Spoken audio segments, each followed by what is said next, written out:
Won't surrender, faith is like a fire that never burns to embers. The voice of the unheard. Love is the answer. I gotta speak it, believe it, that's how I feel inside. I can't sit here quiet. You can take my heart, you can take my breath when you pry it from the cold dead chest. This is how we rise up. Heavy as a hurricane, louder than a freight train. This is how we rise up. Heart is beating faster, feels like thunder, magic, static. Call me a fanatic. It's our world, they can never have it. This is how we rise up. It's our resistance, you can't resist us.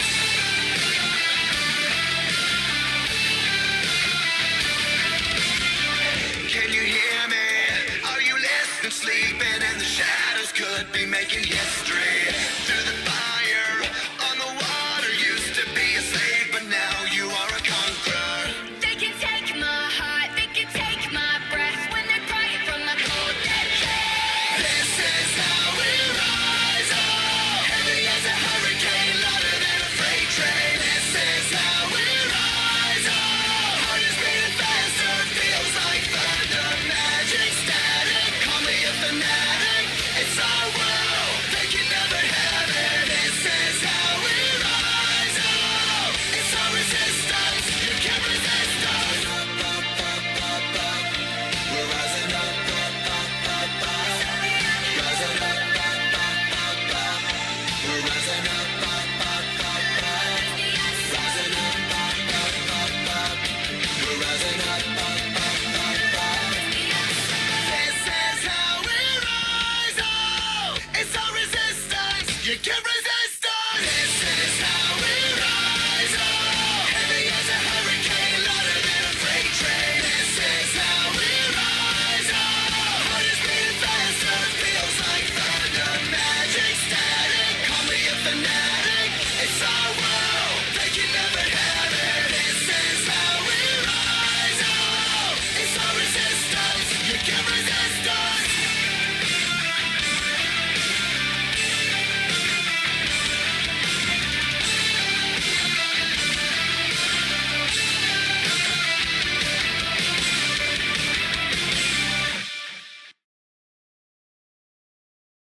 Ladies and gentlemen, welcome to Monday Night Voltage. We've had a little interesting start to the show tonight. Y'all saw it, just like I did. Kenny apparently decided to immediately walk into the office, talk to the GM, walk back out, walk to Gorilla, and walk out there. As y'all saying, ego potentially up the roof with what he was saying.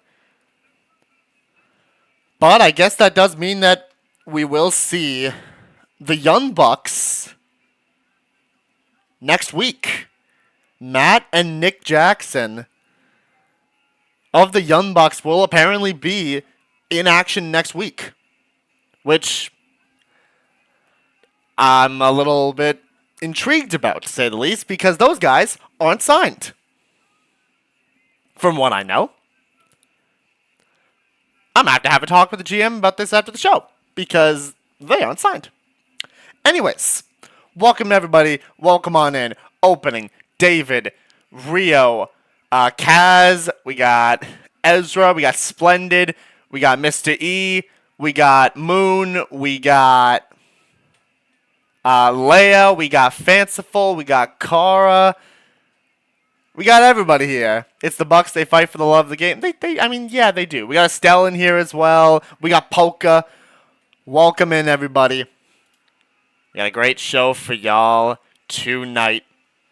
We got qualifiers out the wazoo. We got some championship matches, or at least one championship match that will take place in the main event tonight. Control using their tag team title shot. It will be Susie and Android 18 versus Pretty Lethal 4. the tag team championships. We'll see golden shot qualifiers and much, much more. But of course, as we do, as we normally do with these things, we gotta start this thing off by 1, clicking start show, because I need to actually do that. And 2, getting this poll up here for the XSP Chicken Suit Open Challenge. We saw XSP last week perish, kind of. He perished, sort of, to a bear. So long as it's not a bear again, he should be fine. Right? He should be fine, guys. Totally. I hope. But he's back out there again for the second of his 4 open challenges over the course of April. We shall see if he can do better this time around than he did last time around. There's several control matches I'm curious about, says Flair. Mysterio saying, who shall fight the chicken this time? I swear if it's another mammal. If it's another mammal, concerned.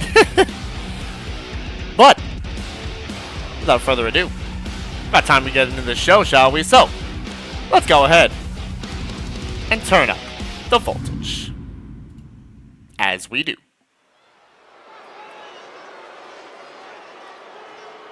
Coming out first is Chicken Man himself. Surprise the lion. That'd be crazy. But here comes the Chicken Man. XSP. Somehow, putting in more work last week than I think everyone thought he was going to when facing off with a grizzly bear.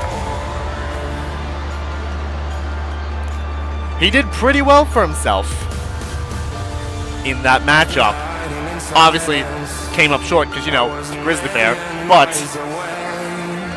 I digress. Estelle saying, just chilling today other than Moon and I, just keeping our eyes on the women's side of things. Let's see as well for Moon, specifically, who will be joining Moon in the Golden Shot ladder match for the women. We know Cammy White is already in it. We'll see 2 more qualifying matches tonight. One of them being with the Raiden, Shogun, and Sailor Moon. The other with Miyu Iruma and a returning to action Mileena. Almost brought the entire match around. I gotta say, credit to him for sure. Maybe the chicken suit is XSP's power up, because clearly he was not doing as well before he put on this chicken suit, and then he almost beat a bear. So good on him for that. Man in a chicken suit, what it do? Says David. This man in a chicken suit. You have to put this work in. If Sailor Moon wins, that'd be 2 people with Moon in the name of that. Yes. Why do you think I put that together? XSP. Let's see what he can do, and let's see who he's going to have to take on this time around. Okay. Oh! Well, sorry I'm late with defeating a baseball player in Persona 5. Fair enough, Dust. But also, oh! Well, it is another mammal. It's the king. D. He's gonna die again. Oh gosh. That is 500 pounds of penguin walking his way down to the ring. That's not a mammal. Well, it's not really a mammal. You're right. It's not a straight up mammal, but I think XSP is dead. Actually, yeah, you're right. That's a big guy. Probably even deader than dead. The king of the green from Planet Popstar. He's here to clobber that there bird. Oh my gosh, it's bird on bird action. It's the bird versus the chicken. As they say, bird up. Because it's XSP versus King DDD. Here we go. Oh, he's got the giant bar. Bird's the word. Apparently, bird is, in fact, the word as he drops XSP with a club and blow with a fin.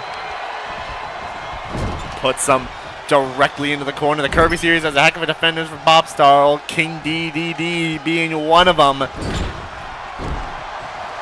Is DDD trying to take XSP's leg, but he gets caught with an Inzaguri, knocked him down.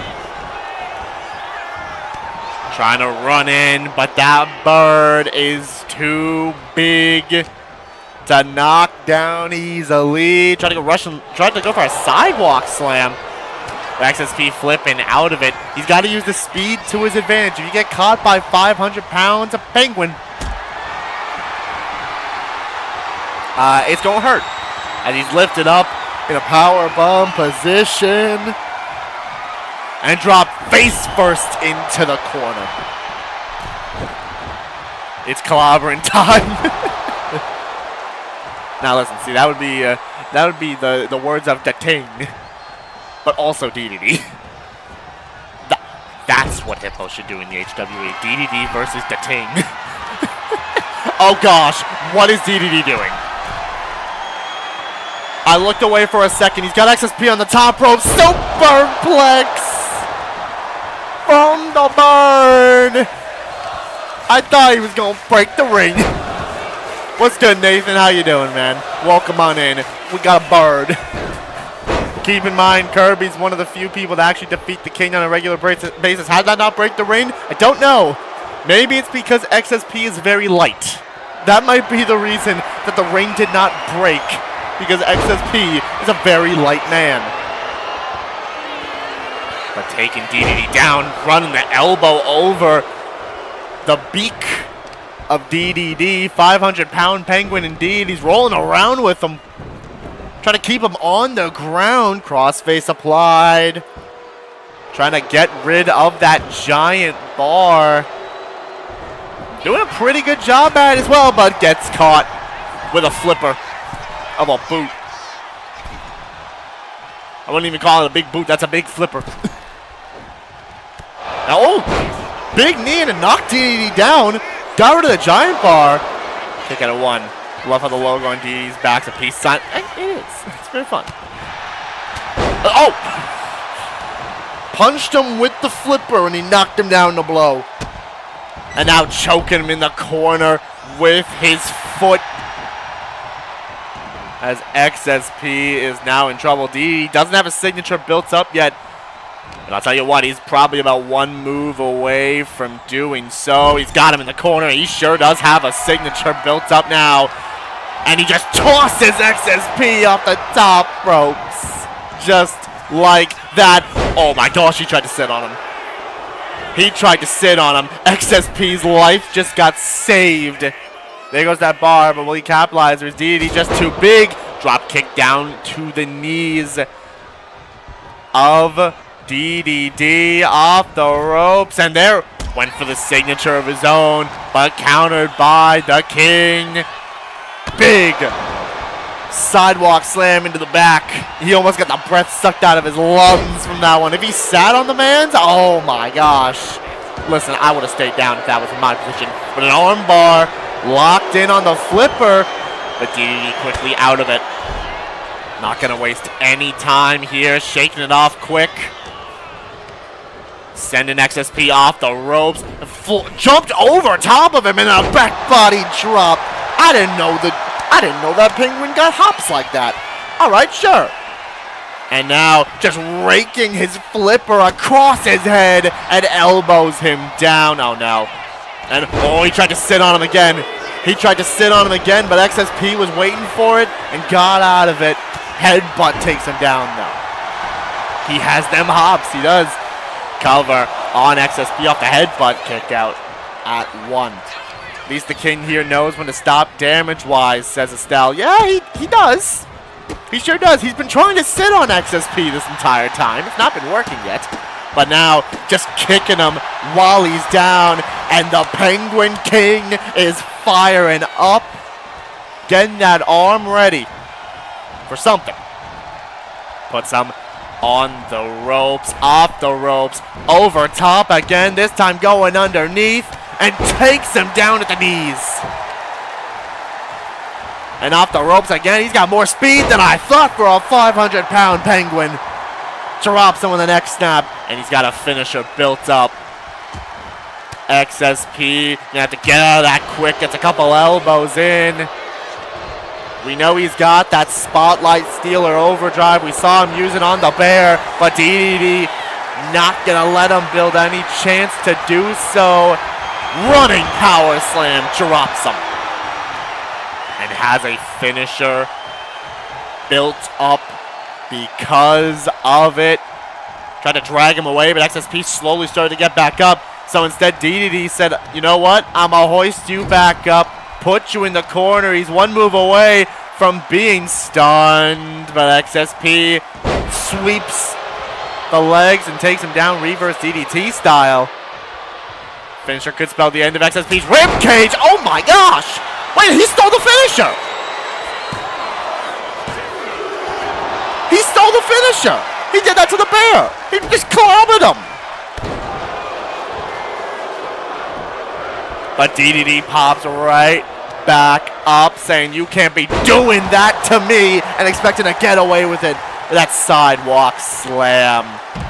Got some oomph on that one.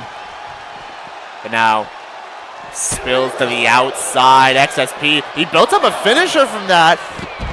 Little Hurricane Rana-esque maneuver from XSP right there. But DDT sweeping the leg out from underneath him, and now just punches him, and he busts him open with the flipper.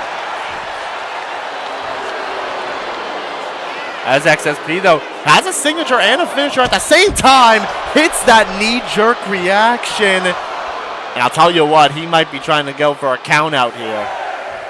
I mean, it's nowhere close. It is still a 20 count, but he's trying.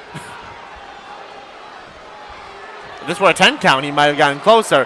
However, he's got to deal with King DDT, but locks him down. Crossface cinched in on the King, but quickly out of it.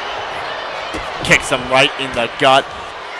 And I think he built up a signature from it. Back suplex. You do not want to be sitting there, XSP. But he gets out of it again. Gets caught, though, with a DDT from DDT.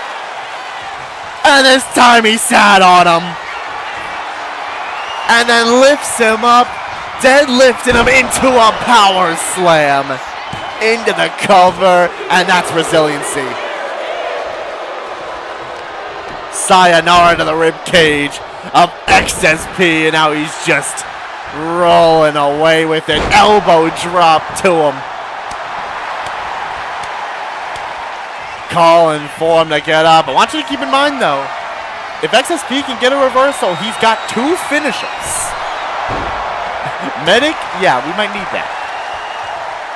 Oh, pushes him away. XSP's got two finishers. If he can use both of them, he might be able to keep DDT down. Monkey flip. Right to him, quickly into the cover, off of it. Kick out, though. Still at one, actually. He kicked out at one from that. And XSP now calling for DDT to get up from there. Rolling through. Oh! From the springboard position into the XSP factor. And that burns resiliency on DDT. I'll tell you what. XSP could still pull this thing off. He did this against the bear. And he might be able to pull this thing off against DDT. Climbing up top.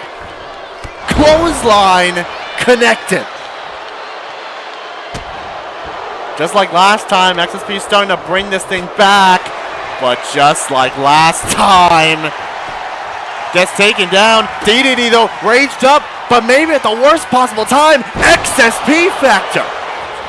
Popped up and hit it. Cover on DDT. I thought that was it, y'all. But DDT kicked out. Crossing the legs to make sure XSP couldn't get what he was going for. Couple kicks, combinations, knee to the face. Send him off the ropes, but he tried to take him down. DDT said, not happening on my watch. Puts him in the corner, and he's stunned. Picks him up, scoop slam. DDD, where are you going? DDD, what are you doing? From up there. Oh my gosh! Oh, he tried to crush him. Oh, he tried to get the knees up on him. But XSP, wise to avoid it, sets him up in perfect position. XSP factor.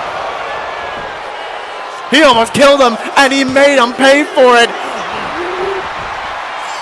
Oh, oh my gosh. He kicked out, man. He kicked out, man. Oh my gosh. Oh, DDT. That's the strength of the Kang. He stays in the match.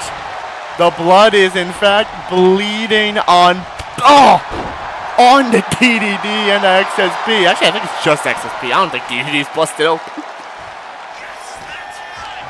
Picks him up again, walking around with him. Just to drop him onto the ropes, Snake Eyes style. Oh, XSP pushing him away. And DDD having to retreat to the ropes, to the apron as well. Punch caught. DDD stepping back in the ring, but XSP responds, and now these two are gonna trade. Back and forth. A shot from the flipper, but XSP with a counter. But a counter by DDD. Back and forth these two go. A flipper in one hand. A punch in the other. Back and forth. Oh, never mind. DDD just kicked him a couple times. And said, nah, actually. You're down. And choking him with the foot. XSP's stunned. DDD's got a finisher. And a signature built up. That trading blows did not last long, and I think XSP's lungs might be dead. Oh, wait, no, tried to go for the finisher instead, but XSP swept the leg, reversed the finisher of DDD. Kicks him in the gut here, looking for the spotlight stealer, plants him with it. That might be enough to put DDD away. Cover on DDD. He got him. And XSP gets the win. He learned. He learned from last time and beat the 500-pound Penguin. He survived this round. Respect to the Chicken Man, says Kaz. I don't know how he did. He did lose the overtime. That's crazy. Well, how about that? I didn't think he had it in him.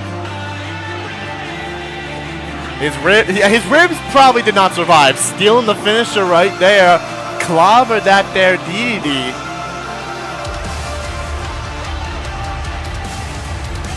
And it was those setups there. Tacking the knee on the outside. A slingshot into the XSP factor would burn resiliency on DDD. And somehow he'd still kick out of two more XSP factors before that spotlight stealer would put him away. There's one of them. That pump handle XSP factor after DDD raged up. And right here, where the match would come to an end. Spotlight stealer. Directly into the cover afterwards. Put the king away. Congratulations to XSP is one-on-one on his open challenges. Got two more to go. Can he survive? The next two is the question.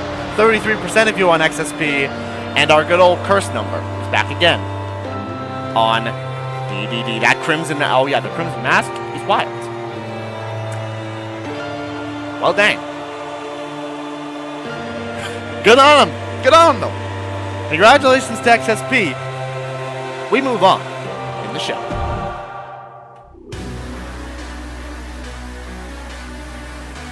Splendid. Why?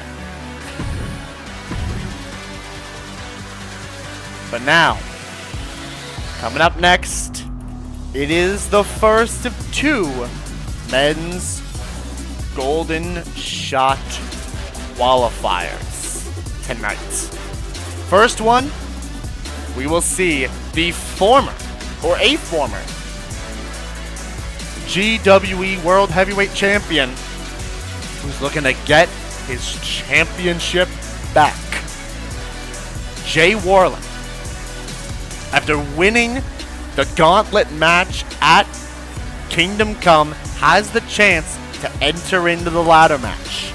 If he wants to get into that match and get himself the opportunity to get his championship back at any time, if he can be successful in cashing it in, he's got a deal with Silver the Hedgehog, who we have not seen in a little while. So I'm curious to see what he can do tonight. Jay Warlen, it's as opening says Silver. I know you meant Silver, but that's funny. Let's get into the match.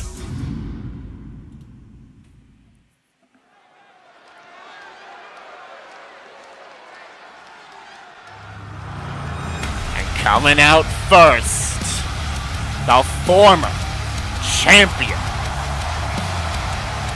the warlord of wrestling, it's Jay Warlen.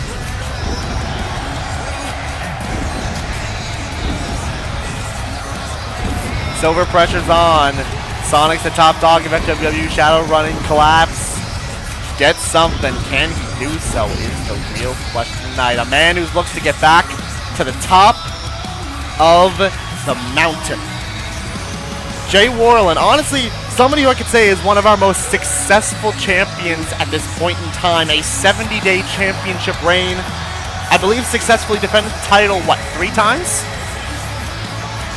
Once against Skull, once against Cassius Bright, and once against Midoriya, before eventually falling to the Ringmaster at full throttle. Of course, he would lose that title to our Royal Rumble winner, Jacob. Jay Warlen looks to get back 4 times, you're right. I don't remember the 4th one, but, you know, I will probably figure it out. But here comes Silver the Hedgehog. Gotta imagine that Sonic and Shadow are watching. Beat Cassius twice, Skull once, and Deku once. Ah, yes, right, but he won the title. If we're just talking defenses, it's 3, but if you include the time where he won the title, yeah, that is 4. Silver.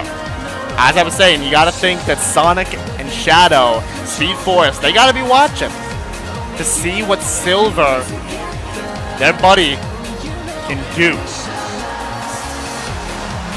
He's up against a tough commodity in Jay Warlen. And with having been away for a while due to, as much as I've been told, world-altering threats, see if he's still got what it takes tonight. Silver. We may get Team Triple S forming if Silver sticks around long enough. If he does, in the world that could happen. But right now, it's about seeing if Silver can get into the Golden Shot ladder match, and it has to go through Jay Warlen to do so. So let's find out. Here we go. As Silver, he said right off the bat, let's get moving. Moonsault off the get-go. And then immediately slow it right back down into the chain grab. Okay, Silver. What do you mean you could push Jay Warlen over like that? How much strength you got there? And pushes him into the ropes as well. How much strength does Silver have? Goodness gracious. Oh, but a little cheap shot there from Jay. And a kick. Saying, I'll show you a little bit of athleticism. Coffin drop. The speed factor was immediately in play, and these two locking up again. Silver saying, don't you underestimate me. I might have been gone for a while, but you cannot underestimate what I can do. And Jay saying, that's exactly what I'm going to do. I'm going to make sure I don't underestimate what you're capable of. And a drop kick from the top ropes. From the former champion. Estelle saying, well, Silver isn't as fast as Sonic and Shadow. From what I heard, he does have psychic powers So that could push his strength a bit. It could push his strength a little bit. As he gets a couple combos in, knocks Jay down with that pump kick. And Jay having to roll to the outside, take a second to breathe. Silver rolling to the outside, going to meet up with him. The counter by Jay. Sending Silver into the steel steps. Jay been pushed. Sending Silver away again. Jay maybe trying to slow the match down a little bit here, trying to get it back to his own range of speed. Because if you got to deal with somebody as fast as Silver, you're going to want to mess around with the pressure. You're going to want to... Oh, dang. Double axe handle, and he hit the friggin' apron with that one. Okay. He's pretty 50-50 in the ring from what I've seen. Says Chaos. And oh! Drop kick from Silver. I think Jay was trying to go for the spear. Silver intercepting it, and then another drop kick afterwards. But Jay not going to be deterred. There's the spear. On the outside, sends Silver back into the ring. And he's got that finisher lined up, but now just going straight for the pin on Silver. Is that going to be enough to put him away? No. No, it's not. Silver kicks out. You don't want to get any distance, but he lifts up Jay. Drops him with the chrono driver. And he's not done yet. He realizes Jay doesn't have resiliency. He's gone up top. Spin dash, plants it. Jay's got no resiliency. Silver could sneak this one instantaneously. What am I talking about? It's Jay Warlen. Jay surviving early. Moonsault again, though, from Silver. Trying to wrap this up quickly, saying, I got to just keep up the pressure. That was one. Counter by Jay. Goes to the corner. Didn't have enough distance, but now sure does. And I think he's mounting a little comeback on Silver. The Hedgehog drops him down. Silver, though, playing a little bit of possum, but Jay's back up on his feet. Combos, caught one of them, and now lifts Silver up for the greatest weapon. Into the cover on Silver. That is resiliency. Burned on Silver the Hedgehog, and Jay's starting to fire up now. This has been action-packed, quick, pacing, early doors as Jay just tosses Silver. And now flying in, little athleticism of his own, but the elbow drop misses. Silver sends him into the corner, knows he's got to build up speed if he wants to put the Warlord down. Looking to use that to his advantage. Clothesline stuns Jay. Calls for him to get up. Silver doesn't have anything built up, but he's got to stun Jay at this point in time. Puts him in the corner, busts Jay open. He's got a finisher because of it. What on earth are you doing? Silver up and down he goes. Hurricane Rana from Silver. And now climbs to the middle ropes. Calls for Jay to get back up. Silver looking to fly some more. Uppercut from the middle ropes. And then goes back up top. Could be looking for another spin dash, but this time it doesn't connect. Jay wise to move out the way. German suplex. Calls for him to get up. Grabs him. Tried to toss him. I think he was looking for that warpath. But Silver not going to let it happen just yet. But Jay not going to be deterred. Greatest weapon. Middle of the ring. Cover on Silver. And Jay Warlen is not heading to the Golden Shot ladder match just yet. Silver kicking out, but Jay's gone to the corner, looking for the Warlord Wrath, but Silver turned into a DDT. Turn the Warlord Wrath into a DDT. Silver still got some fight left in him.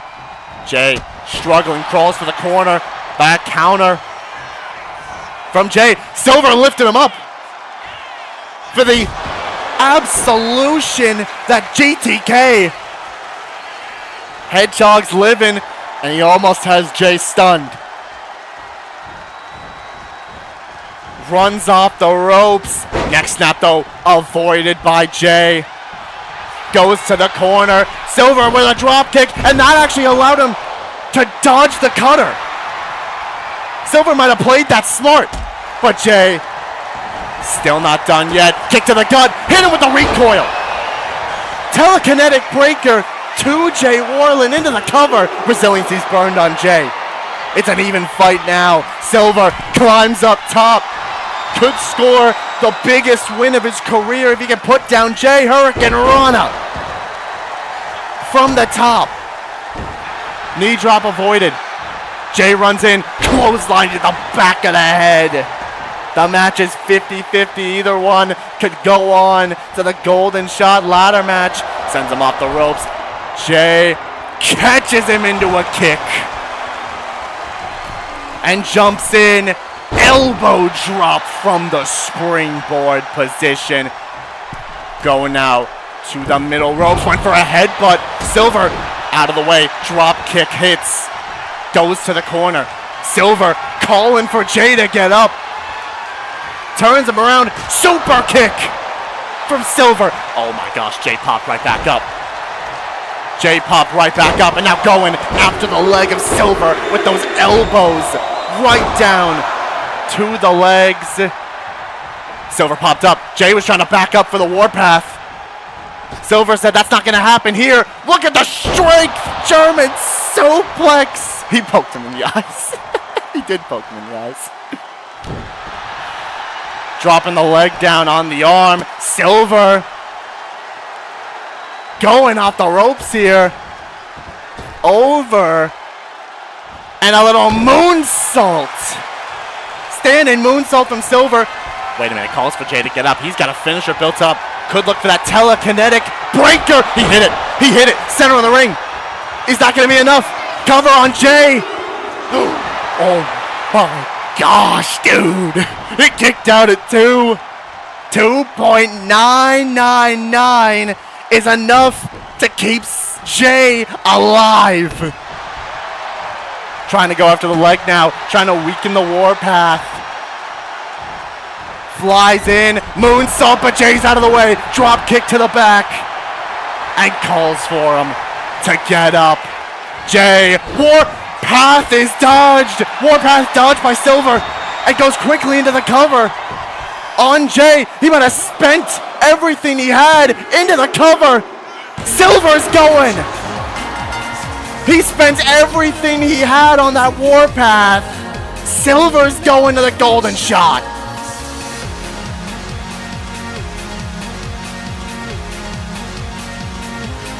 And Jay holds out the hand, showing respect to Silver. What a war. What a war between these two.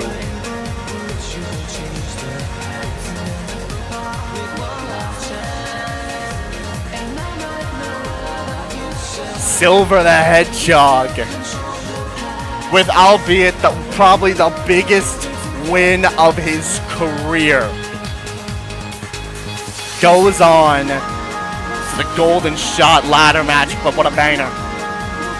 Respect and banger indeed. 62% on Jay, 38% on Silver.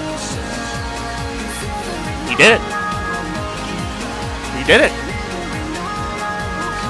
Silver has the chance of a lifetime. Get on him. We move on. There's a realistic world where all three Hedgehogs could hold something at the same time. There is, in fact, that world. All Silver has to do is grab that briefcase.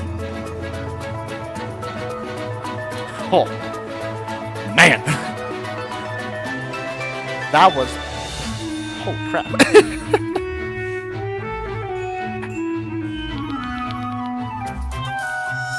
Yo, that might be an early contender for Match of the Night. I'm not gonna lie. As we now move on to our triple threat matchup, who's gonna join Liu Kang in that #1 contendership matchup to determine who's going to face off against Jacob for that World Heavyweight Championship. Will it be Nathan Karatoshi? Will it be Sephiroth? Or will it be Midoriya? But you are correct in that. Yeah, we will get Dominik Mysterio beforehand. Dom's got to explain some things before we get to the matchup. You know, I think we kind of need an explanation from that man's after what the heck happened last week. Some absolute randomness. I'm gonna put up the poll for you guys just so you got it ready for once the Dominik stuff happens. But let's see what on earth this son of a gun's got to say, shall we?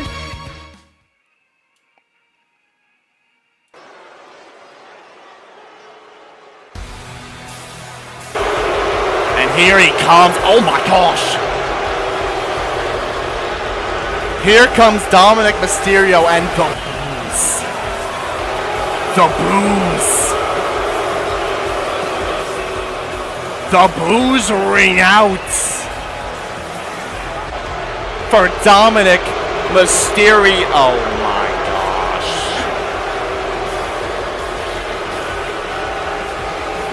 Oh, that wasn't just to distract Mock. Really?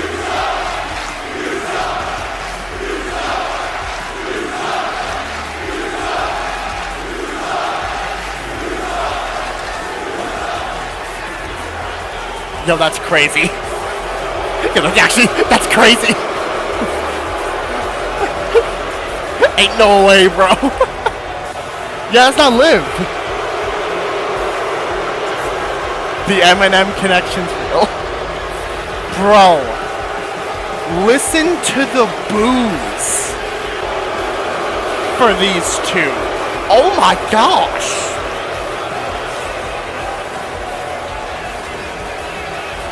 I mean, I guess this explains more. Yo, I think...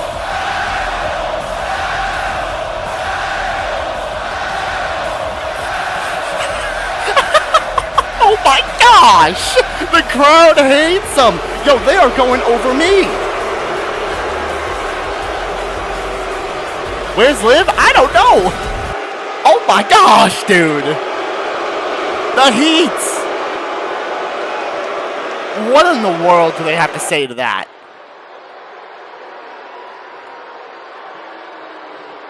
The answer's simple.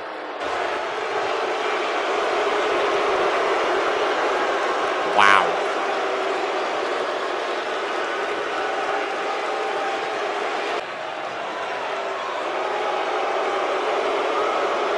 Dom and nuclear heat, name a better combination. You dang right. He's trying to stop him from booing. It's not working, but he's trying. The greatest team up in wrestling history, greatest idol and greatest Mysterio.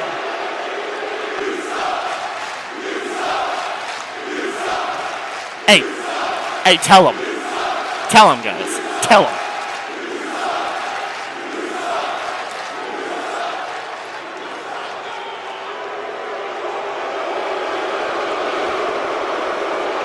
They're really telling us to be grateful for this? That's crazy, actually. Cue Rey Mysterio. Oh, I don't think it's Rey Mysterio, actually. It's not Rey Mysterio. It's Maki backstage.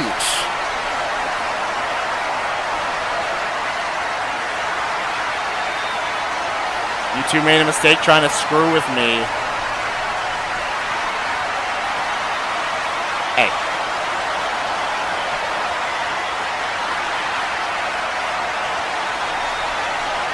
Face those consequences.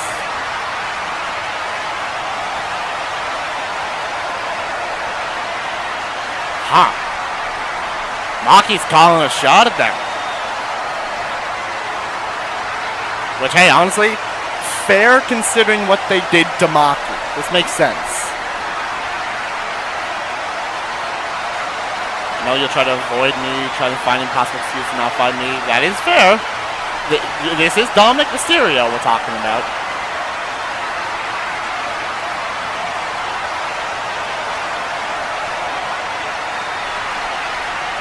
You'll have to deal with me by yourself.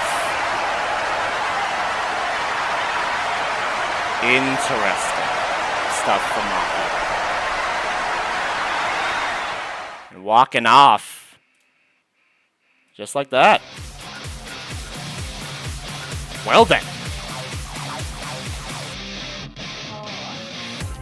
Maki sure is pissed.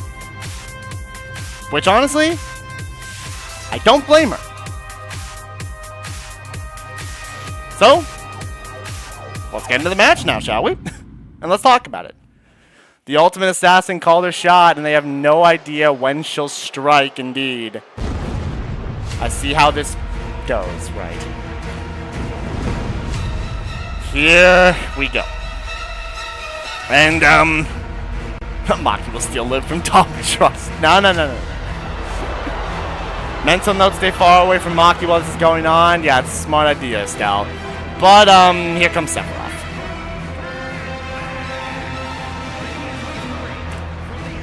The first of the 3 contenders in this matchup. And, he could be the scariest. Yo, Open and trying to replicate what the crowd did to Dom. Gosh.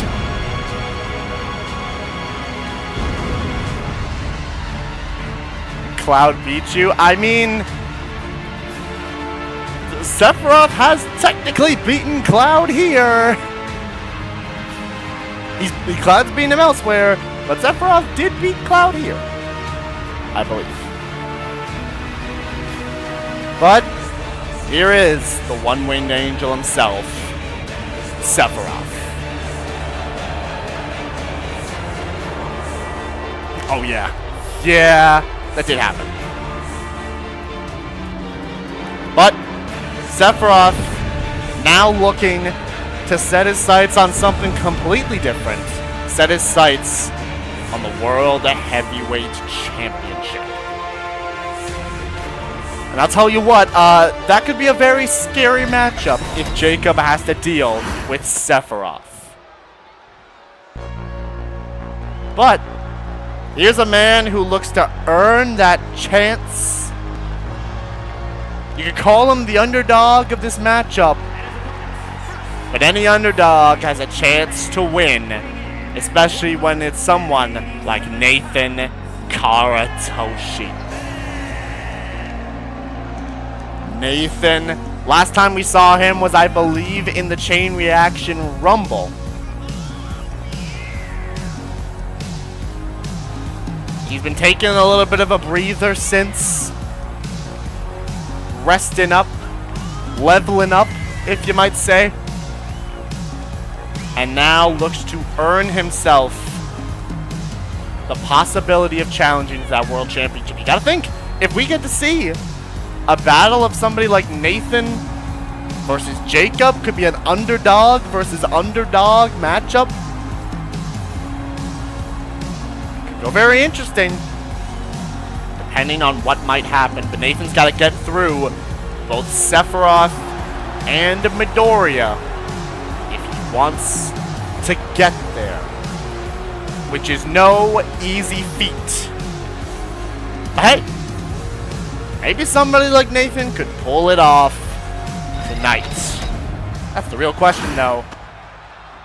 Because coming out last of these 3, it is the hero of My Hero Academia, the leader of Heroes Academy. It's Midoriya. Man went to war with the Obsidian Order inside of Hell in a cell at Kingdom Come in the main event of Night 1. People were sent flying around a cell, off the top of the cell, to the ground below, to the ring, all over the place. But at the end of the day, the Heroes Academy came up clutch, swept through the Obsidian Order.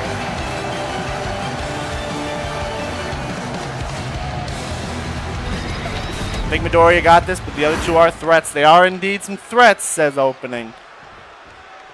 As we get to see him now, Sephiroth Nathan, Midoriya. Here we go. Thankfully, I tried to remember if Sephiroth was a giant or not. Thankfully, he's not. Nathan sweeping Midoriya down, but has to deal with Sephiroth immediately. Also, he's still wrestling. Listen, I mean, actually, this is honestly fair. He's in his coat still. Honestly, I'm not shocked. Here we go, indeed. Oh, Midoriya! Oh, he landed right in between both of them. Tried to hit one of them. He went right in between them both.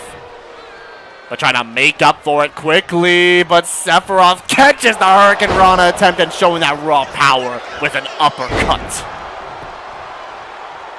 And Nathan now trying to take the big man down. Potentially the biggest threat in the matchup in Sephiroth. But you can't count out Izuku. Midoriya. Kind of a double clothesline situation. Midoriya hit one clothesline on Nathan and Sephiroth hit him with another. And another one to Izuku Midoriya this time around. But Nathan grabbing Sephiroth with that dragon screw. Trying to fly in, but Sephiroth's body getting in the way as Deku now starting to go to work. And going to grab a weapon in triple threat rules. Of course, no disqualifications in that matchup as Nathan and Sephiroth now trying to take out Deku. It sends him into the steps. And now Nathan, seeing that Sephiroth is about to go after him, says, I'm going to stop you before you can stop me, drops him down. Midoriya grabs Nathan by the back of the head, sends him into the apron. Oh, I think was calling for Sephiroth to go after him, but Nathan popped up beforehand, but Sephiroth drops him.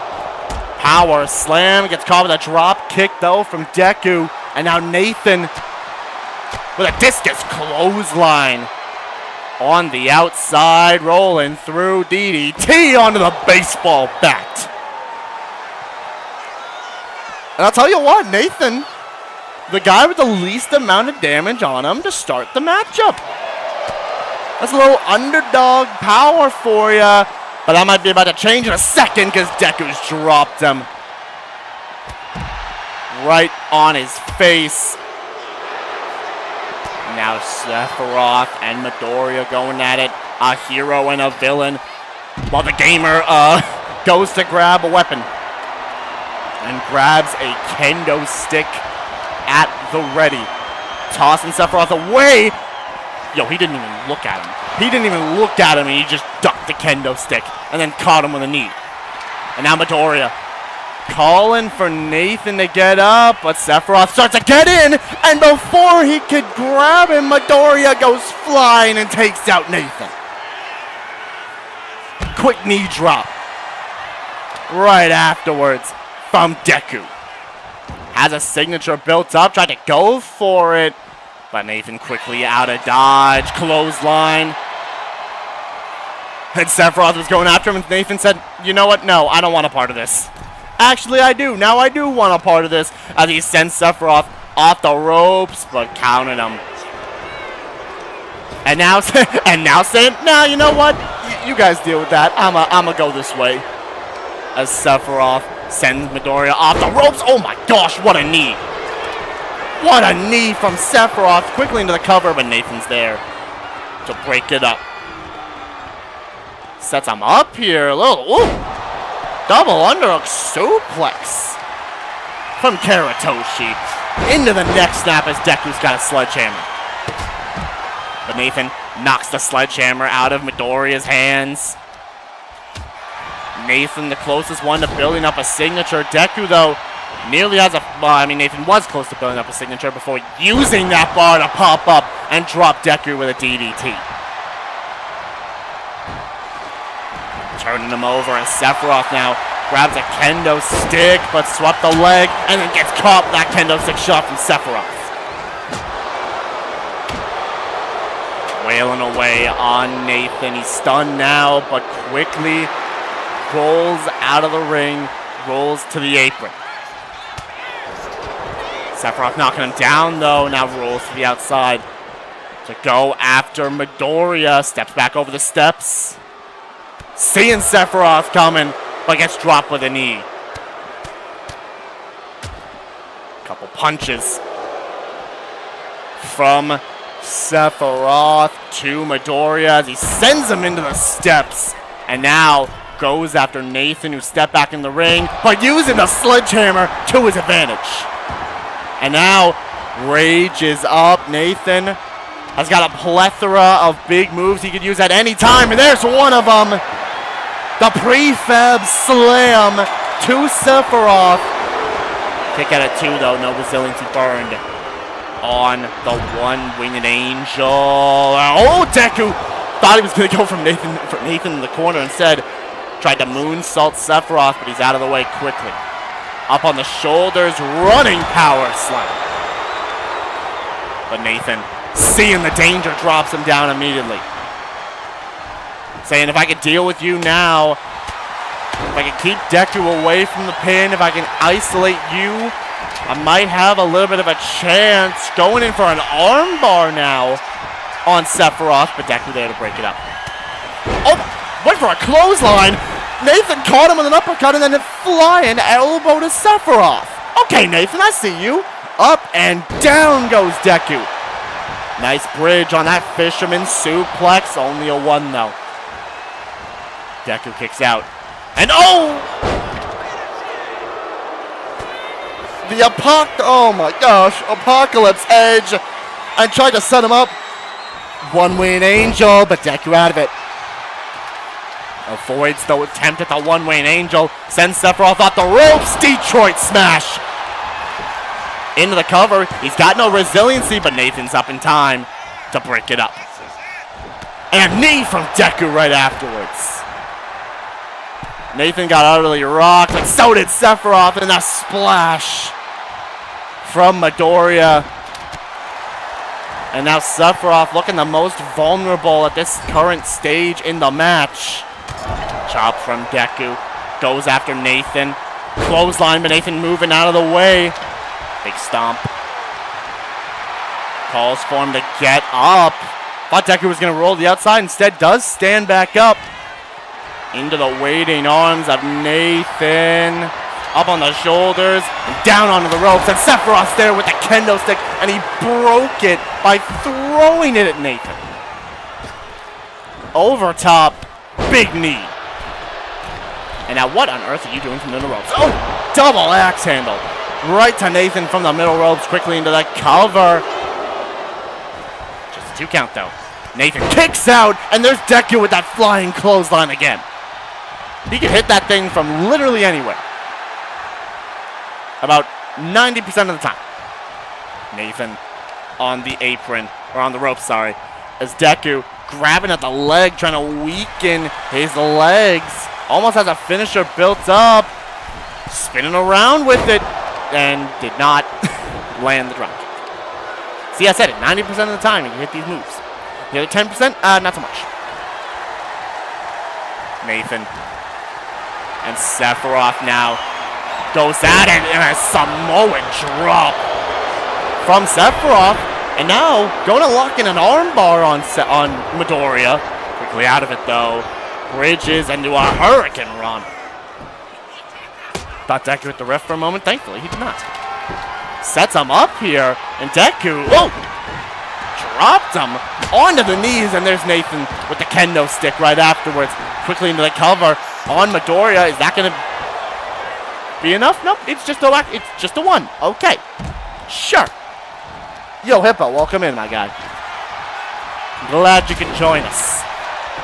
This match has been staying pretty close between all these competitors.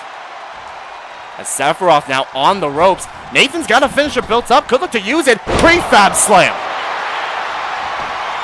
Prefab slam to Sephiroth, but Midoriya there to break it up.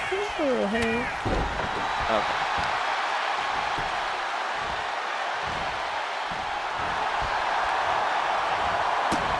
Good to know. I saw a freaking notification. I didn't know what's going on.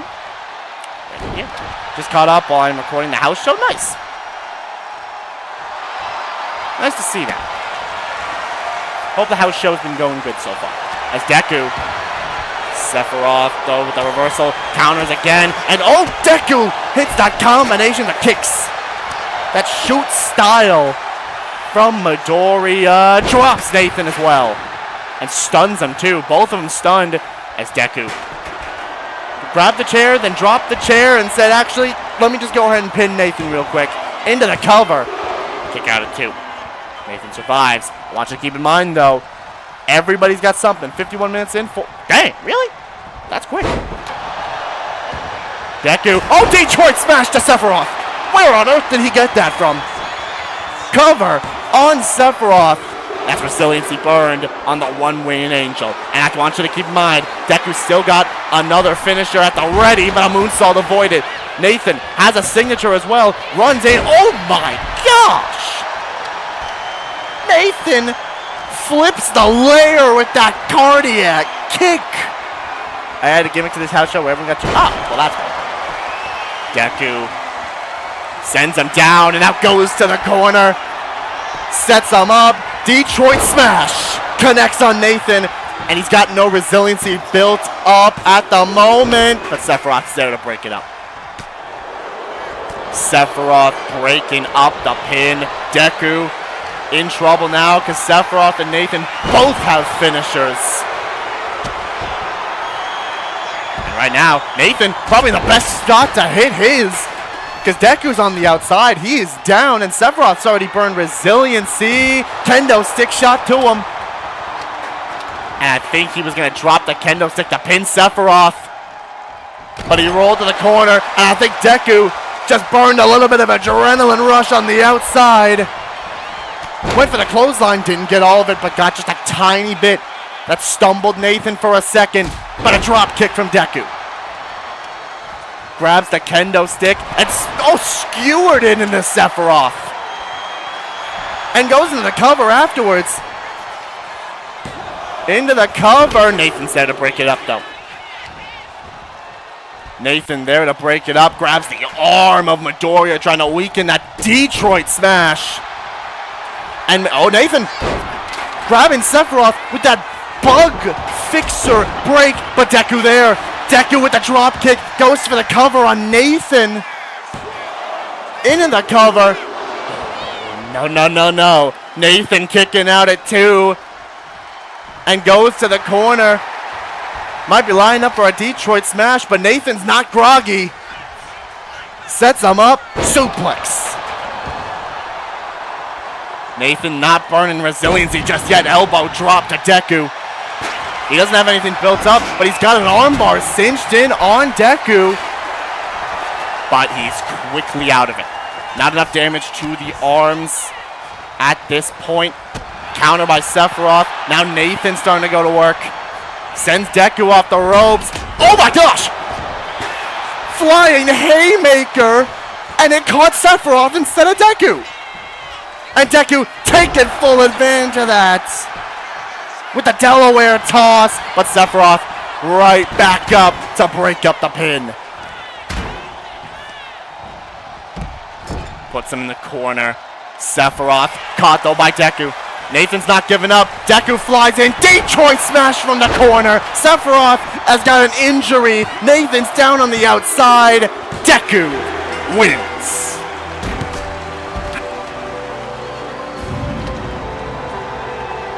We are shaping up a crazy #1 contendership triple threat match. Liu Kang and now Izuku Midoriya.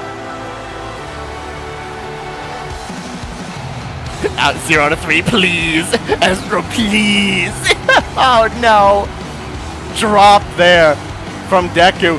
And I think honestly, that flying haymaker from Nathan, it was gonna hit Deku. But Sephiroth stepped in the way, so it connected with Sephiroth instead. And I think that allowed Deku just a little bit of respite to get the advantage and pick up the win. Nice work, Midoriya. Now respond to your texts. Listen, Ace, I'm pretty sure that man's busy. See, here it is right there. Flying a haymaker. Caught him and then a Detroit smash. What was a normal dude going to do against these two power people? Well, to be fair, Nathan, he wasn't the one pinned, and he also fought pretty well. And I thought he was going to win at one point. So you know what? Good on him. good on everybody for this matchup. Congratulations to Midoriya. 63% of you saw on Sephiroth. 24 on Midoriya. 13 on Nathan. We got Deku. We got Liu Kang. One more person will fill out that triple threat #1 contendership match. We'll find out who that'll be next week. For right now, we move on. I would say I understand. He's been texting my sister often, perfectly fine. Listen, I think that's a different story then. But now, from a #1 contendership match to a triple threat to a golden shot qualifier. You know what? I didn't mean to put that in there, but that's gonna stay there. That typo is gonna stay there, actually. It is Miyu versus Mileena.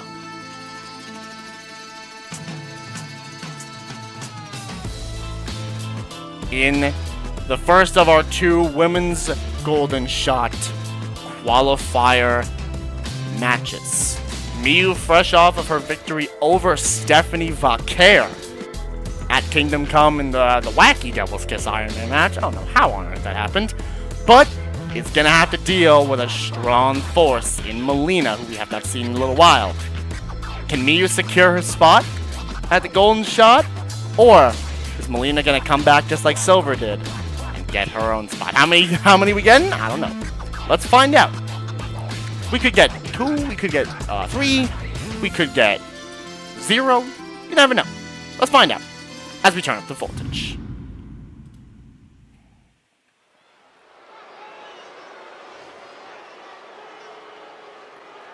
Coming out first, it is the gorgeous girl genius.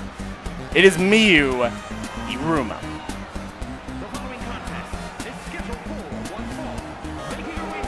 Miyu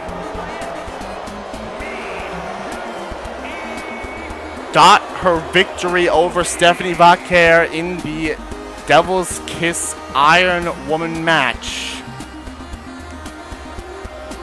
The pinfalls were weird in that matchup, but I'm pretty sure it was a score of like 7-5 or something. I don't know what the actual score was because 2K decided to 2K.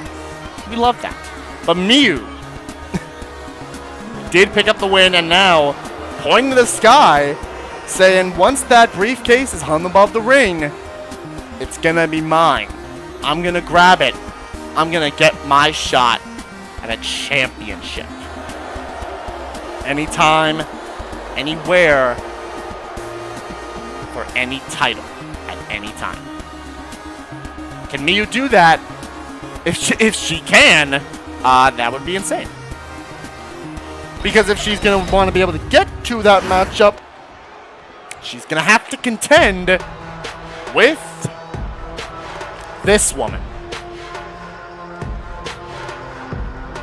It is Mileena from Mortal Kombat.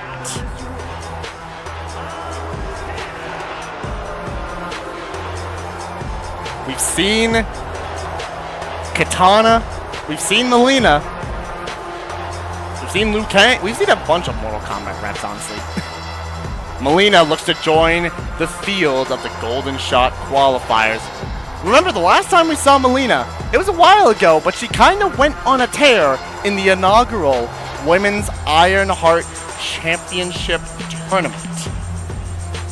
Ran through one half of the tag team champions at the time, and Chie, I believe, beats, Marin in round 2, but 4 falling to Estelle Bright. At that time, the inaugural Ironheart champion. This is going to be a very, very interesting matchup. Indeed it is, honestly. Go ahead and to this day, I still don't get how I beat her, but hey, listen, you were better on that night, so good on you for that. Miyu, Mileena, one-on-one, here we go. And Miyu trying to rush in immediately to take down Mileena, knowing she's going to have to get a little bit of a speed advantage and get on the offense quick if she wants to make sure Mileena does not run her over. And Miu pushes Mileena into the ropes. We saw that basically the same thing with Silver. And that is shocking. We actually got a clean break between these two. That's crazy. Disaster kick from Iruma, leg drop to Mileena. And they lock up once again. And grabbing at the arm is Mileena. Twisting it. And still twisting it, bending it backwards as well. Top wrist lock from Mileena. And tosses Miu away. And they lock back up once again. These two slowing down the pace a little bit here, but a clothesline from Iruma quickly into the cover. And a quick 2 count already on Mileena. Maybe the ring rust starting to catch up to her. Especially considering Miu has still been wrestling this whole time. That kick there now flies in. Okay, Miu. Jumped right over top of Mileena and completely whiffed. Tried to go for the knee. Mileena with the counter. Tried to pick her up. Miu, those sweeps from underneath and drops that reverse DDT. Well, Mileena tried to kip up, and Miu said, nah, actually, I'm not going to let you do so. Kicked him aside of the head, though. A couple combinations of kicks into a kick to the side of the head. But Mileena pushes the gorgeous girl genius away. And a little insult to injury. And then a kick to the back right afterwards. We know Mileena, known for that carnal clutch, that cross-face chicken wing. It was a dangerous move in that tournament. If she hits it again tonight, if she locks that submission in, could be night-night for Miu Iruma. And that's stomping a mud hole into the chest of Miu. Climbing up top is Mileena. Flies in. Oh, double foot stomp. Oh, shoot. Right to the lungs of Iruma. Quickly into the cover. Kick out at 2 by Miu. Jump back up off the ropes. Little hip toss into a knee strike. Cartwheeled through it into that knee strike as well. Miu, you gotta think, has a lot to prove in this matchup. Beating Stephanie Vaquer, no easy feats. But when you're up against somebody like Mileena, you're gonna have to walk the walk and talk the talk at the same time. And there's that little DDT from Miu, but Mileena quickly out of it. But Miu straight away with that jawbreaker again. Goes to the middle ropes now, calls for her to get up. Top, lands the crossbody this time around. Went from the middle ropes to the top ropes to hit it. But still a 1 count on Mileena. Not anywhere close to putting her away just yet. And, oh! A single leg code breaker-esque move from Miu. Could be sending her up here though, but Mileena countering with those elbows. And a drop kick sends her down. Into the corner. Facing the back of Mileena as well. Kick into the leg. Takes her down. Iruma's in trouble. The Ultimate Inventor might need to invent a plan to get this win here, and it might include a hip attack. Sent into the corner. Mileena starting to come to, but misses that splash. And then, bang! Palm strike into the double knees. That side strike from Mileena into the cover. Miu kicking out, though. And that's where you see Mileena starting to get a little bit frustrated. And could be trying to compose herself now. Lock in that carnal clutch on Miu. And does just that. Cinches it in. Carnal clutch applied. On to Miu.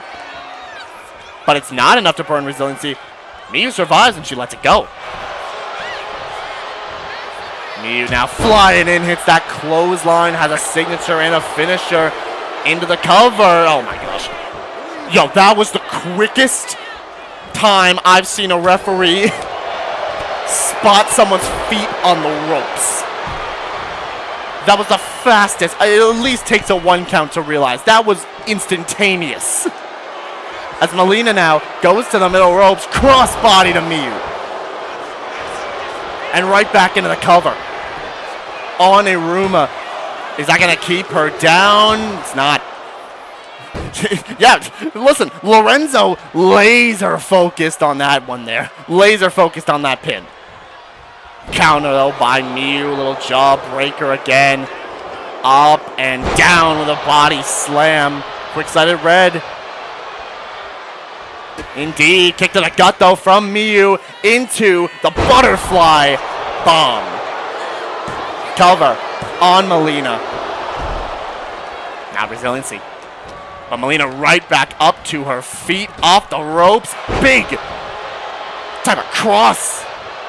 Clothesline there, supposed to be red. Yeah, I figured. Getting a phone call from UA, you're back? Alright, sounds good, Ace. Make sure you're still, oh my gosh! Make sure you're still watching everything around you, but just then, one punch just knocked her down and locks the Cardinal Clutch right back in for a second time. Miyu's got no resiliency this time around, but still survives. Miyu still surviving. Oh my gosh! Swanton from Mileena. Now goes to the middle ropes. Double axe, but Miyu out of the way. Out of the way. Into the corner. Kick to the no. Went for a kick to the gut. Countered. Counter again by Miyu. Couple kicks. Stuns Mileena in the process. And calls for her to get back up. Miyu's got 2 finishers. And so, oh my gosh. Oh no. Well, there's one. A Devil's Kiss to Mileena. There's one of them. Into the cover on Mileena. And that's resiliency burned. Resiliency burned on Mileena. Tried a split leg drop there. Oh, counter the kick. Mileena grabbing Miyu by the throat and chucks her down. Quickly into the cover afterwards. Is that going to be enough to maybe burn resiliency? No. It's not enough to burn resiliency. Miyu's still kicking out. Mileena's starting to get a little frustrated. Saying, what do I got to do? This time trying to lock in a submission from the ground here. Pulling away at Miyu's face. Trying to grab the goggles, but Miyu quickly getting out of it. Pulls Mileena down. And oh no, goes for it again. Miyu got it perfect. Got another finisher built up and a second time to Mileena. 2 Devil's Kisses to Mileena. Quickly into the cover. But not enough. Not enough to put Mileena away just yet. Miyu's going to have to do a little bit more than that. Kick to the gut. Backing up. Oh, no. This is... I know what she's going for, and I don't want her to hit it. Oh, my gosh, she did. And just rubbing her lower region into Mileena's face. Back of the head. Miyu sending her into the corner. And now going up top here. What on earth are you doing from up there? Miyu up. Oh, Hurricane Rana countered by Mileena. And a double axe handle right afterwards.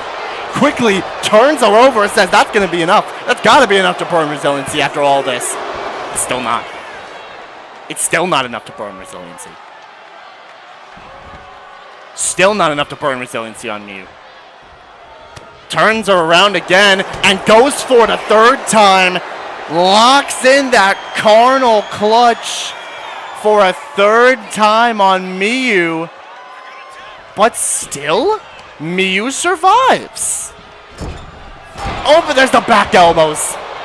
Back elbows right afterwards from Mileena. Calls for Miyu to get up, and this time hits rude and ravenous.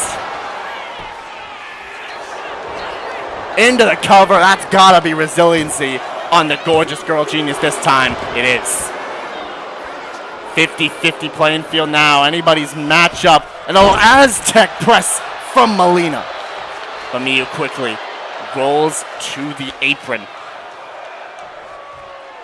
Knows the smarts. Knows if she can keep herself in this fight for just a little bit longer, she might be able to build up a finisher and put this one away. Welcome in, DJ. How you doing, man? Welcome to the stream. One of the two pinks is going on. Which one's it gonna be right now? There's an insult to injury. But Miyu quickly sweeps the leg. But Mileena, back and forth counters here from these two women. And sends Miyu back into the ring. Keep in mind, Miyu very close to a signature. Mileena not close to anything just yet. Grabbed and a knee to the face. Miyu's busted open and stunned. Busted open and stunned. Splash from Mileena. And I want you to keep in mind, Miyu's stunned. And Mileena just built up a finisher. Miyu's still stunned. She's not going to get unstunned. Carnal clutch is locked in again. Miyu's got a body injury. Locks it in. Center of the ring. And Miyu has to tap out. Mileena goes to the golden shot. It took a little bit of effort. It took 4 carnal clutches. But in the end, Miyu taps out. And Ezra gets a point. Heck yeah. Congratulations to Miss Miyu. Not to Miss Miyu. Actually, no congratulations to Miyu. Get that out of here. Congratulations to Mileena on the win. Lights out for Miyu. Mileena moves on to the Golden Shot qualifier. The Golden Shot ladder match. Joins Moon. Joins Cammy. And could join one of the Raiden Shogun or Sailor Moon later on tonight. We'll have to see which one that will be.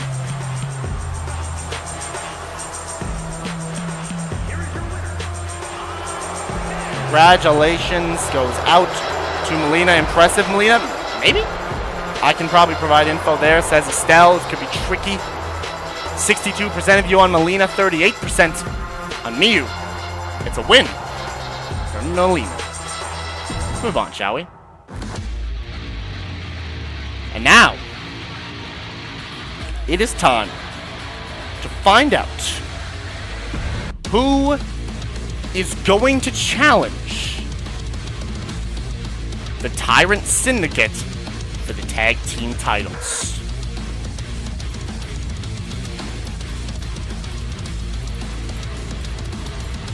Number 1 Contenders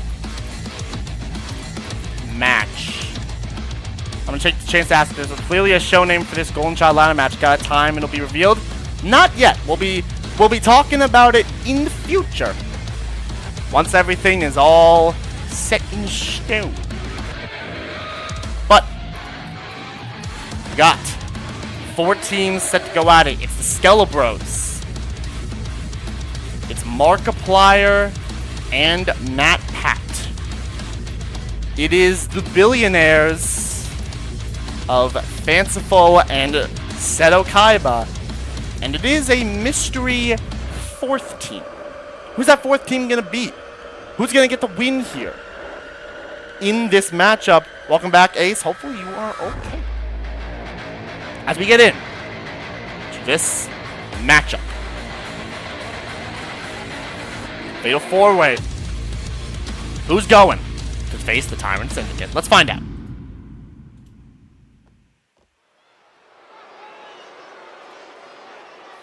That voltage has been turned up. Not okay. Well, that's not the greatest thing then. And, oh. Here we go. Here comes these two. Fanciful and Seto Kaiba. The Billionaires are here. Oh, gosh.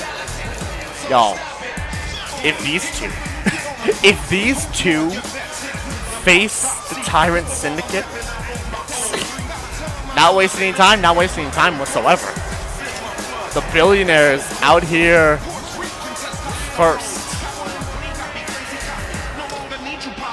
Fanciful and Seto Kaiba, no Iron Man with them tonight. They paid to come out first. Gosh, dang it.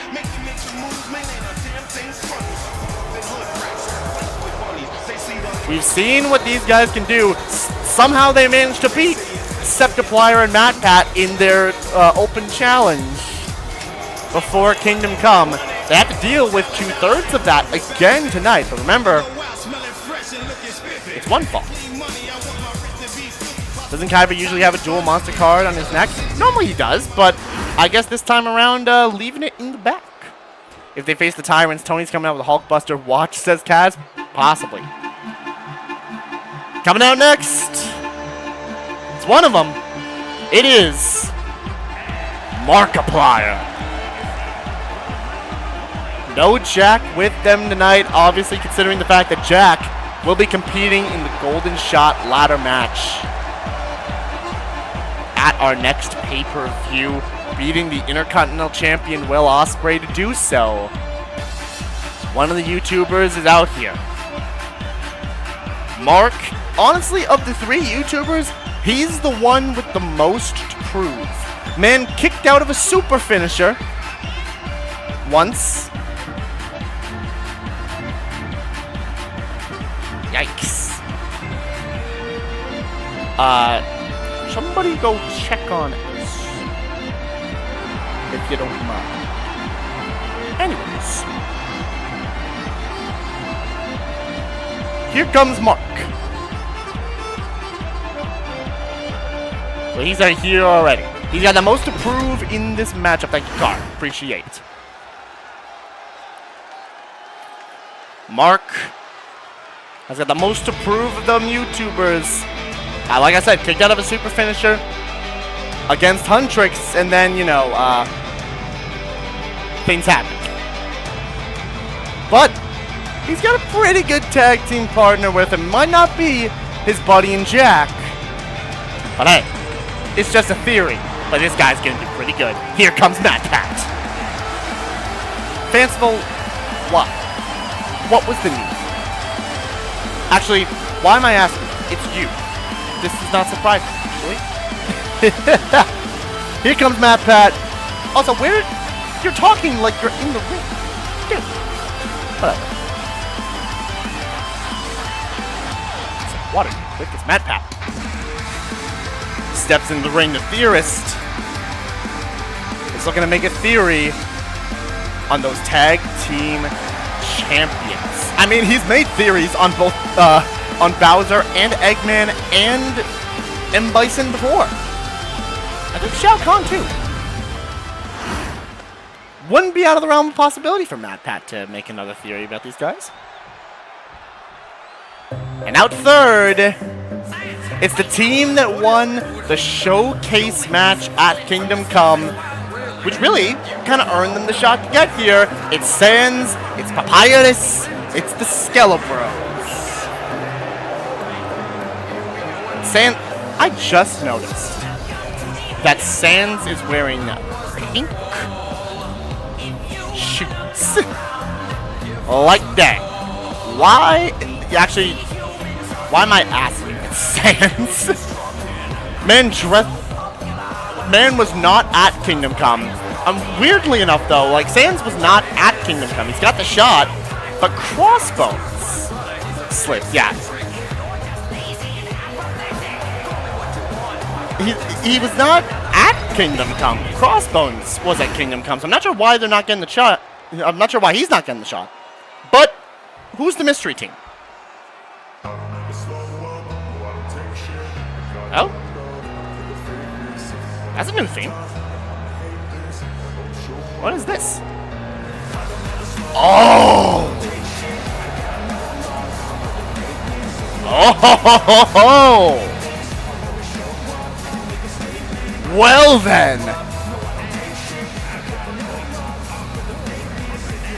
Statements! Tartaros and Akihiko! You know? I know Akihiko's not able to challenge for any singles championships for the rest of 2026. There was nothing said about tag titles, and it looks like they're taking full advantage of that. It's Tartaros and Akihiko. Yeah. Statement, consider it potentially made. This is interesting since Modest. Yeah, Modest, you know about this. We know Tartaros' usual partner, Braun Breaker, he is still injured. You're not wrong. Braun is still injured, so I guess needing to grab an extra tag team partner. Grabbing Akihiko this time around. Tartaros, Akihiko. With these four, it's one fall. Who's getting the title shot? Starting off, Kaiba and Akihiko, Tartaros and Fanciful, Sans and Mark, and Papyrus and MatPat. Quickly into a cover early, and that was a one count after one move, Fanciful. You cannot expect to end the match just like that. That's great. Tartaros dropping Kaiba, but now it's to contend with Fanciful, who gets a knee to the face. Combos from MatPat to Sans. It's just all-out carnage to immediately start off this matchup. As MatPat backhands Fanciful and then drops Tartaros. Sans now. Mark dropping Papyrus. Sans going for a quick roll-up. Akihiko kicking out, and Fanciful gets dropped by a forearm from MatPat. Gotta think the YouTubers are gonna want their lick back on the Billionaires, so they might just target them. Oh my gosh! Mark tried to punch Kaiba and said not Lorenzo. Oh no! Now there is just no referee to do anything right now as Kaiba drops Sans. And Papyrus grabs a steel chair. The ref is down early. As Kaiba dropping Mark, and right now, shockingly enough, a matchup right now in favor of the Billionaires. When MatPat drops Fanciful, Mark go after Kaiba, but Papyrus stepped in the ring. Quick roll up from Kaiba. The rope saving. There are rope breaks in this matchup. You gotta be able to pin him prop. Mark now steps to the outside, but Kaiba rolled to the outside. Mark had to get down because of that. As Kaiba drops Mark. Reverse DDT style. Matt moonsault to Papyrus, but in comes Akihiko Sanada. We know what he's capable of doing. Former Intercontinental Champion. The only person in this matchup who's held a title. And it was, of course, that Intercontinental Championship. As MatPat now locks in that algorithm theory on Papyrus, who's quick to get out of it. You son of a gun.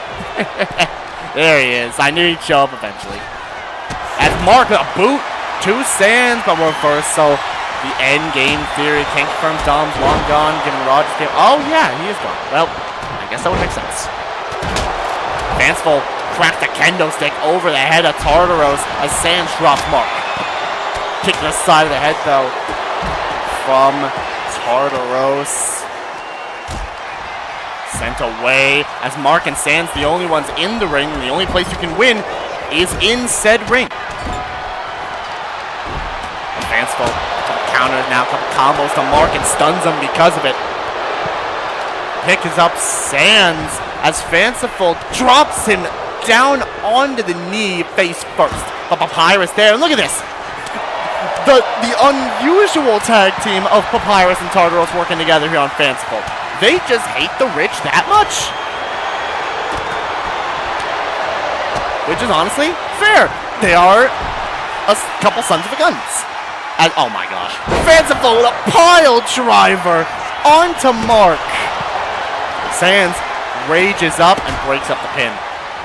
As Papyrus. Double axe handle to MatPat. Look at Papyrus. Oh, dang. Rolls through with it. That bone buster. And the final answer to Sans from MatPat. Quickly into the cover. On Sans. Tartaros there to break it up. Shout out to Randy Orton. Hopefully your World Title match goes well. Would love to see the belt here next Monday, says Estelle. See if he can do just that at WrestleMania as Tartaros got dropped, and so did Akihiko as Fanciful up, but Sans gets out of it. Turning. Oh, turns Kaiba around, went for the finisher, got caught. Kaiba up on the shoulders. Little cradle shot to Sans. But Papyrus there to break it up immediately. As Mark now, he rages up. Oh, nice little combination of moves there from the YouTubers. Mark's got a finisher. Papyrus has a finisher. Akihiko's got a finisher. Tartaros has got a signature. A bunch of people with a bunch of different moves at this point in time in the match. It's Kaiba. Trying to grab Mark. Counter there. Couple elbows there. Akihiko. Oh, went for total Akihiko knockout. But Mark catches him. Couple combos. But stopped by Kaiba. But Mark right there with it. Iron Lung. To Akihiko. Kick to the back from MatPat. And now trying to go quickly into the pin. Fanciful slides into the ring. But Akihiko kicks out. Didn't even need resiliency. And now just a brawl on the outside with a bunch of people in the ring. I think Papyrus burned Adrenaline Rush, and that is now gone. Headbutt. I think Tartaros and Akihiko also both have Adrenaline Rush burned now, which is nonsense. Endgame theory, though, to Akihiko. Into the cover. Mark trying to run interference. And Akihiko's the first to burn resiliency. Drop kick from Mark. Tartaros is just taking it to everybody on the outside. Like, dang. Suplex to Akihiko. Breaks that Adrenaline Rush bar and sends Fanciful back into the ring. Algorithm Theory cinched in on Papyrus. But quickly out of it. Is Papyrus. As MatPat catches him. Sans caught Mark. Roll up from Kaiba on Tartaros. But he broken up by Papyrus. Final answer was there, and Kaiba breaks it up. Papyrus now turns around Kaiba, but MatPat there to stop him. Tartaros stalking his prey. MatPat, quick cover, broken up by about everybody. Super kick from Papyrus. And, oh, tried to go for a spear on MatPat, but moved slightly out of the way. Tartaros now turns MatPat around, locks in the hellbound submission. Cinched in, but Papyrus is there to break that one up. It's caught by Kaiba. Fanciful with a German suplex to Papyrus. And now, lifted up here. And a spear to, oh my gosh, cradle shock, and then a spear to Fanciful. Cover. I thought that was it. I thought that he just stole the win, but thankfully Mark kicked out. Looking pretty good for both the Skeletons and the YouTubers. Not looking good for Statement, but a quick cover on Fanciful. Sans breaks it up. After that spear, I thought he might have burned resiliency there, but Papyrus looking for a submission on Tartaros, but quickly out of it. Is Tartaros one half of Statement? Or maybe 1/3 if Braun Breaker's still part of the team. But I believe he would be. Dropping Mark, though. And Papyrus with the great Papyrus slam. Right to Fanciful. And I gotta tell ya, Sans was distracting Tartaros, but didn't distract Akihiko. And as for that, he broke up the pin. Akihiko, couple shots to Papyrus. Slams him face first. As Tartaros the power bomb to Mark. Oh, quick roll up. Quick roll up from Akihiko on Sans here. Sans kicks out. Didn't burn resilience either. Couple punches to Kaiba from Akihiko. We know he's so good at those. Papyrus. He's on the outside, actually. MatPat. Oh, no. Roll up. Roll up on Fanciful. By Fanciful on Tart. Okay, that's a quick one. Never mind. I was worried for nothing. Tartaros headbutt to Mark. Quick headbutt to Mark, and Papyrus gets dropped. Sands back from out of the corner. Akihiko's climbing up top here. Spear to Kaiba. Quick spear to Kaiba into the cover. Kaiba burns resiliency. As Fanciful drops Sands. Couple palm strikes to Akihiko. Fanciful drops Sands. Tartaros has a sledgehammer. Bunch of things going on in this matchup. This has turned into chaos. Akihiko. Oh, wait a minute. Quickly into a roll-up on Papyrus. But Mark's there to break it up. And Akihiko. Oh, lifted up by MatPat. Into the final answer.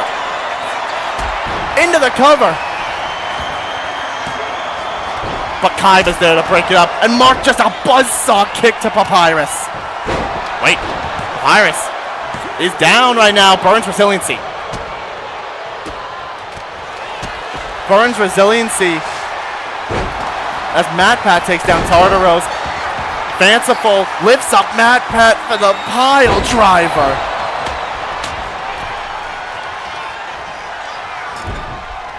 And now Papyrus trying to take it to Kaiba. Wait a minute. Fanciful quickly into the cover. On MatPat. Oh, the referee counted slow, and MatPat kicked out because of it. The referee got hit earlier, and because of that, he kicked out. And now Statement starting to work on the Billionaires. Papyrus the headbutt to Mark. Tartaros just drop Fanciful. Sends him in the corner. Wait a minute. Papyrus is a genius. Quick cover on Mark, but Akihiko's there to break it up. Sands clothesline tucked out. I think both Papyrus and Akihiko at the same time. Kendo stick from MatPat. Turn around. Oh my goodness, Mark. And then Sands drops MatPat. Wait, double pin. Double pin. MatPat burned resiliency and Papyrus kicked out. Tartaros dropping Papyrus. Sands drops Mark. Oh my goodness, Kaiba. He's got Tartaros into a pedigree.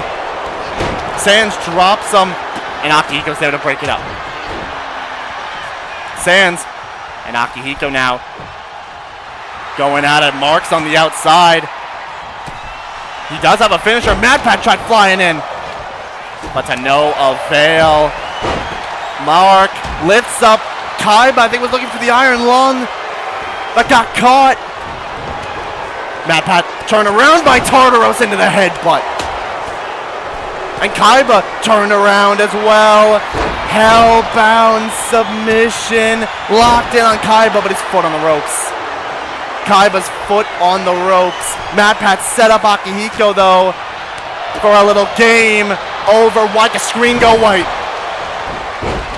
Cover on Akihiko, but it's broken up by both of the Skelebros. Turned around. Sands, couple atomic drops.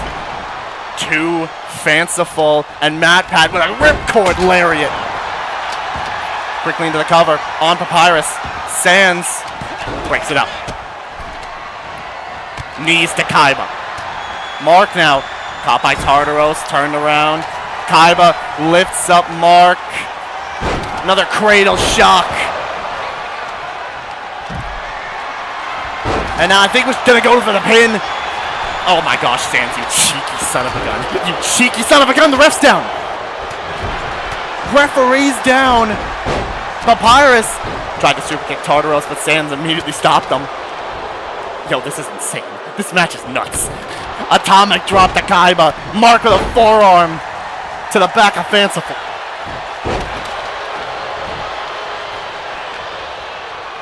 Mark lifts up Akihiko. Iron lung. But Kaiba sends Mark into the corner. I thought he was about to go for the pin. I thought for a second that Kaiba was about to go for the pin. As Sands sets up Fanciful. Drops some with the signature. And now, goes after him. MatPat, quick roll up. Quick roll up on Sans. But I think broken up by Kaiba. Tartaros lifts up Kaiba, drops him onto the knees. Papyrus, quick cover on Fanciful. Broken up by Kaiba. Kaiba drops Papyrus. And now Spinebuster from Tartaros. Into the cover. Kaiba's too busy, distracted. Statement, get it.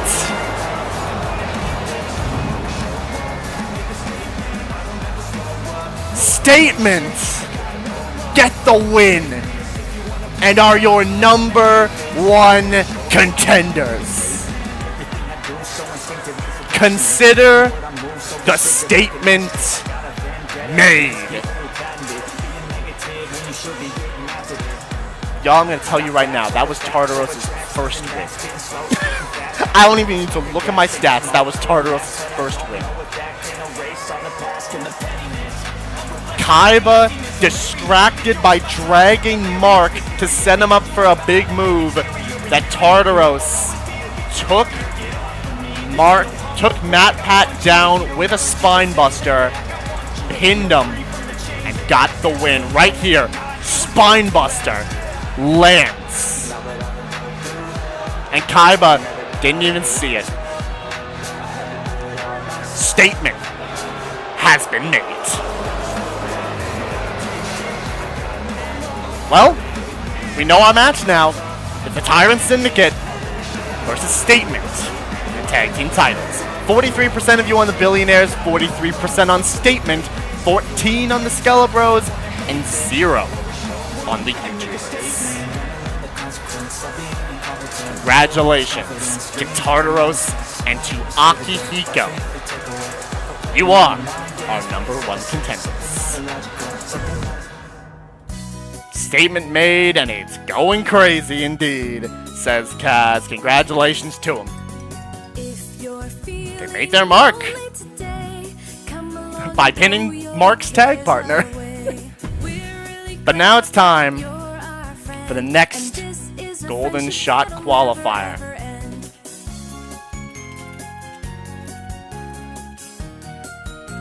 It is a banger.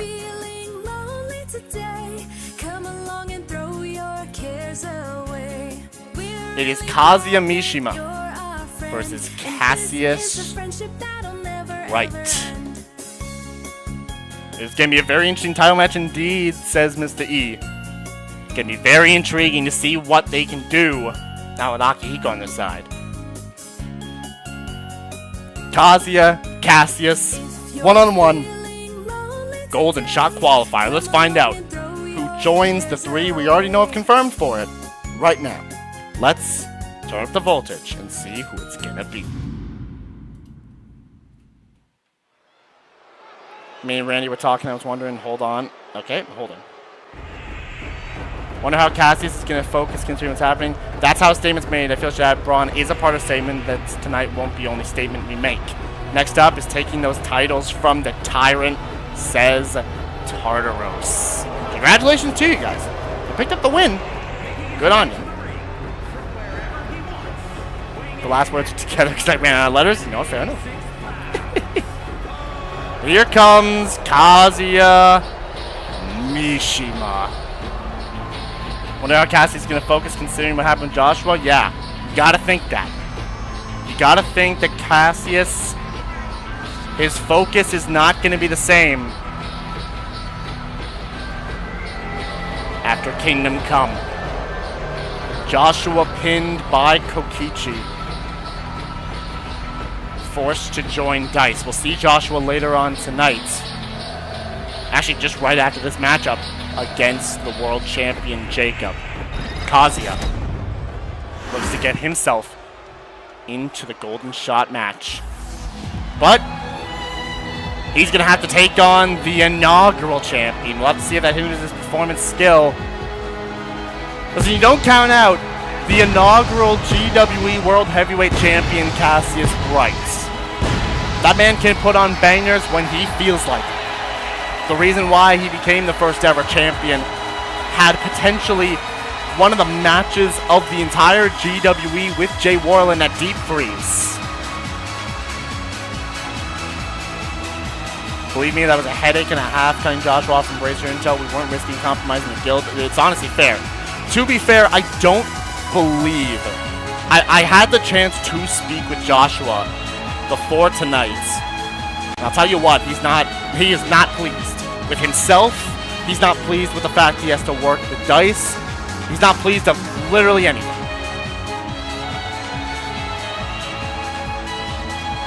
In a sense, he got humbled at Kingdom Come.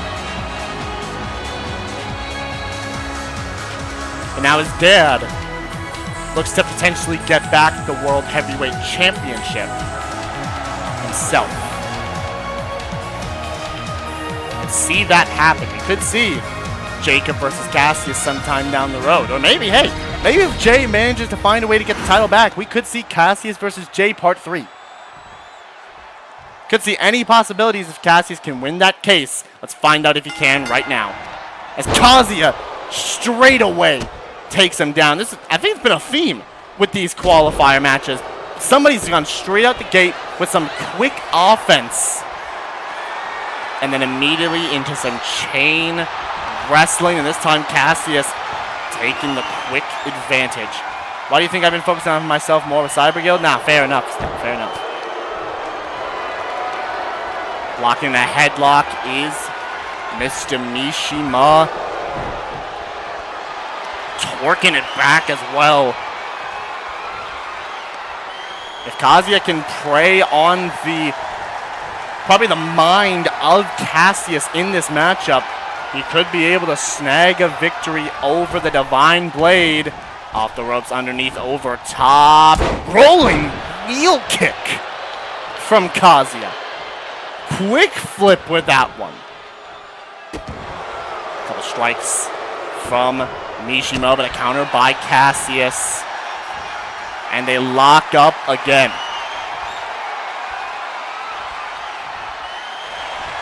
Cassius is going to have to work his way back into this matchup.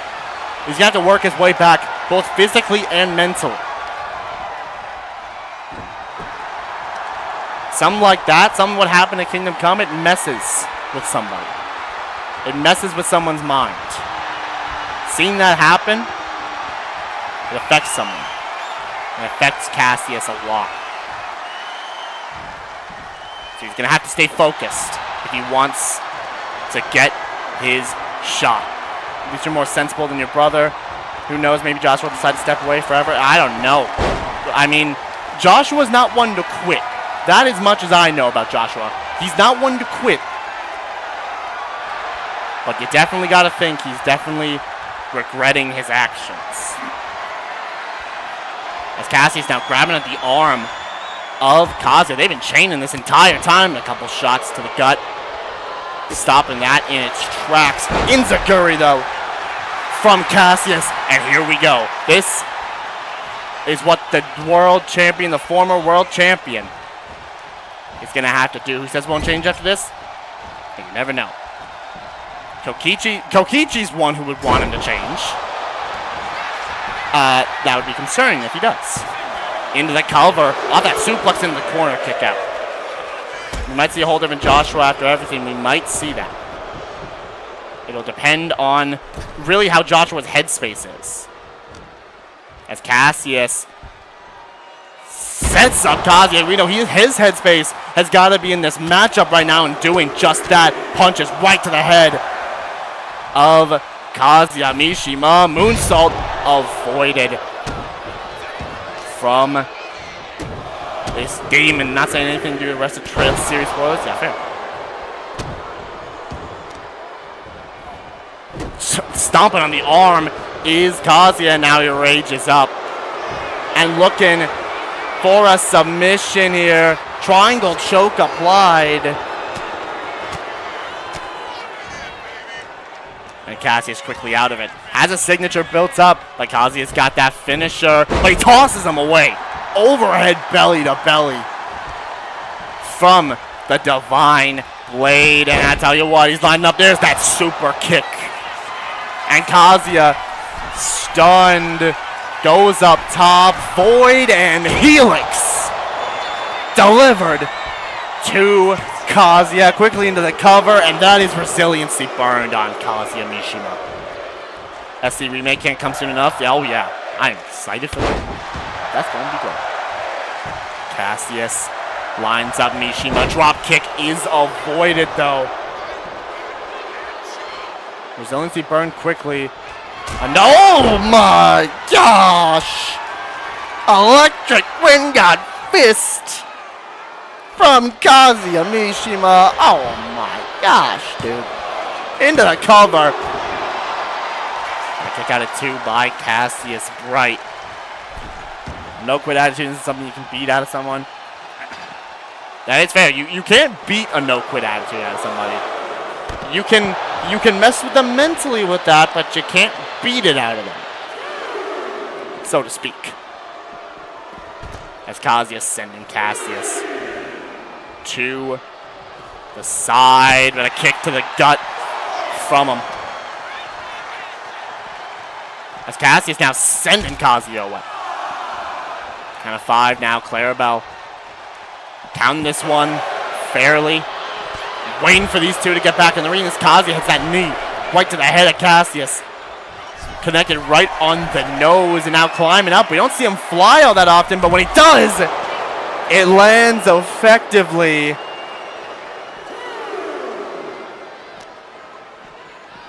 Sends him back into the ring. Steps back into the ring and quickly into the cover. On Cassius. No resiliency burn.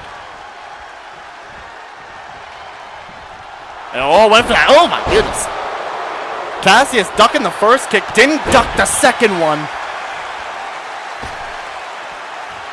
But now going to work. Big splash, but I think he overshot it. And again, that's that mental game. Cassius a little off his game. You don't normally see him miss that move, but this time around did. Into the cover off it. Cassius kicks out though. No resiliency again from the Divine Blade. He's gonna have to get himself back into focus. Counter the signature and lifts him up, and this might be a way to get back into focus. Drops him once and showing Kazuya the true nature of all things. Connected into the cover. The kick out of 2 by Kazuya. No resiliency built up for him because he didn't have any anymore. And a spear takes Cassius down. But he's got a finisher built up. Cassius doesn't have resiliency and is not going to be anywhere near it. Over. Oh, tried to go for a finisher here, Cassius with the counter. Goes to the springboard position. Springboard, Void and Helix. Void and Helix from the springboard position. But Kazuya kicks out.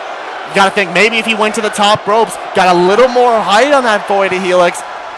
Void and Helix might have been enough to put Kazuya away, but instead went to the springboard position. And he kicked out because of it.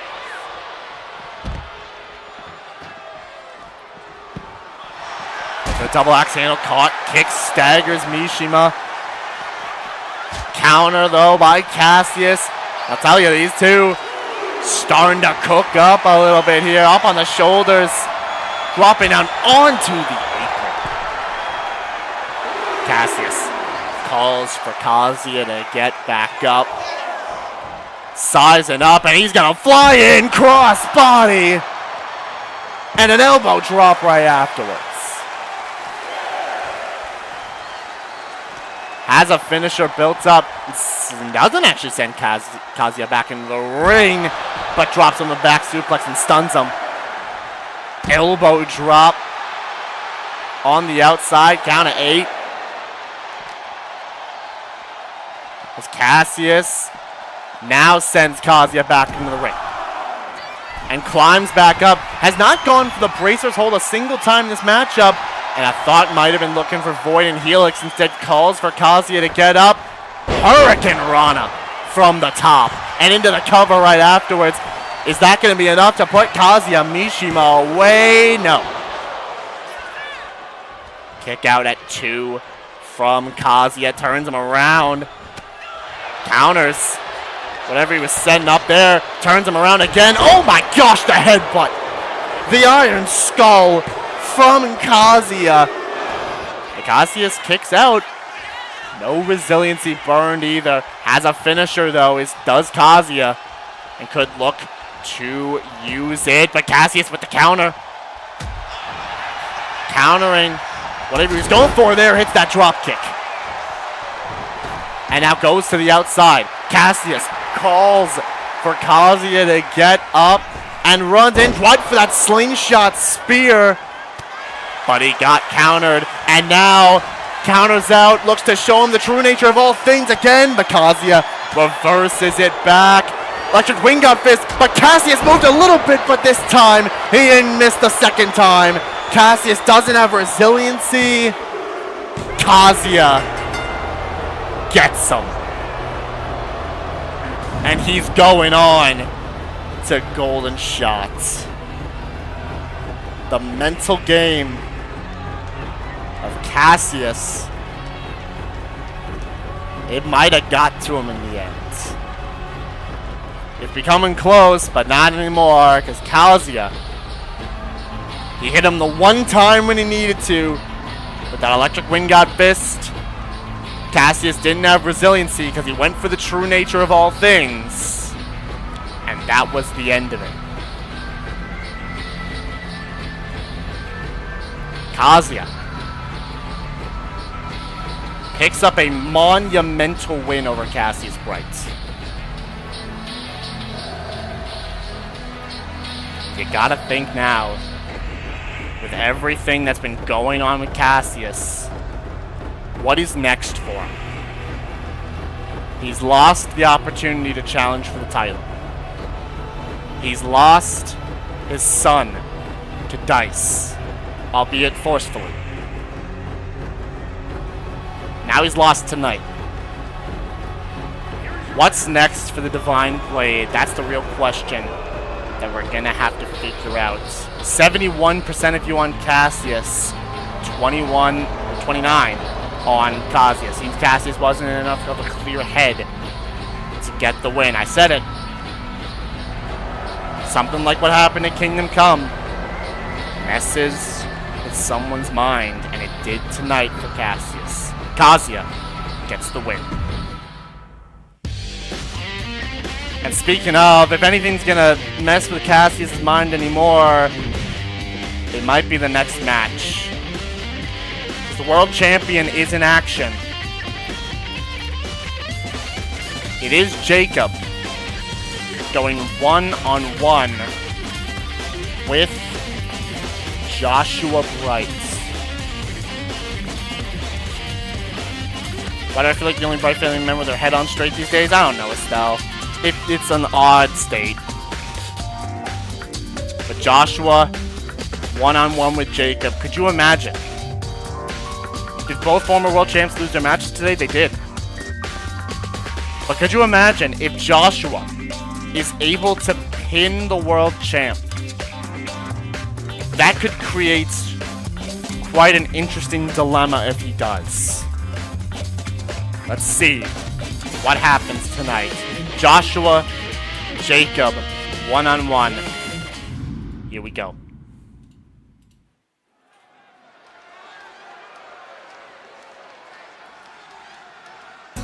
Here he comes. Here comes Joshua Bright, and he's still got the same theme, and still as chipper as he can be, except oh gosh, the Kokichi is at ringside. Let's see how the younger Bright is faring. Probably even less well. He's maybe trying to put on a little bit of a brave face here. Kokichi's here to make sure that he stays. Yeah, honestly, I think that is what Kokichi's here to do. If Kokichi wasn't with him, I think Joshua would have just left. I don't think he would have wanted any part in this match. He's feeling good. He's got his energy, 2 swords and a dream, says David. He's trying to be as positive as he can. Is what I think. He's giving the leader's muscle sort of vibe, which is concerning. Joshua probably not right in the head due to the dice stuff. Jacob's probably more worried about his loving than winning this. It's gonna be a wild match, to say the least. Kokichi seemingly there to make sure Joshua doesn't leave. And here comes the brand new World Heavyweight Champion, Jacob, is here.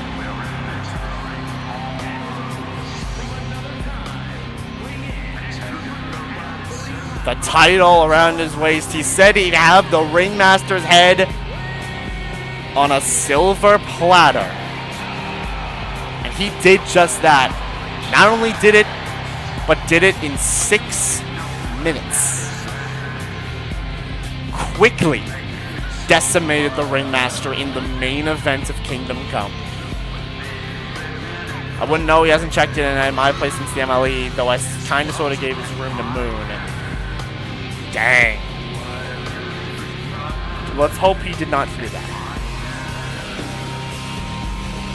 Jacob.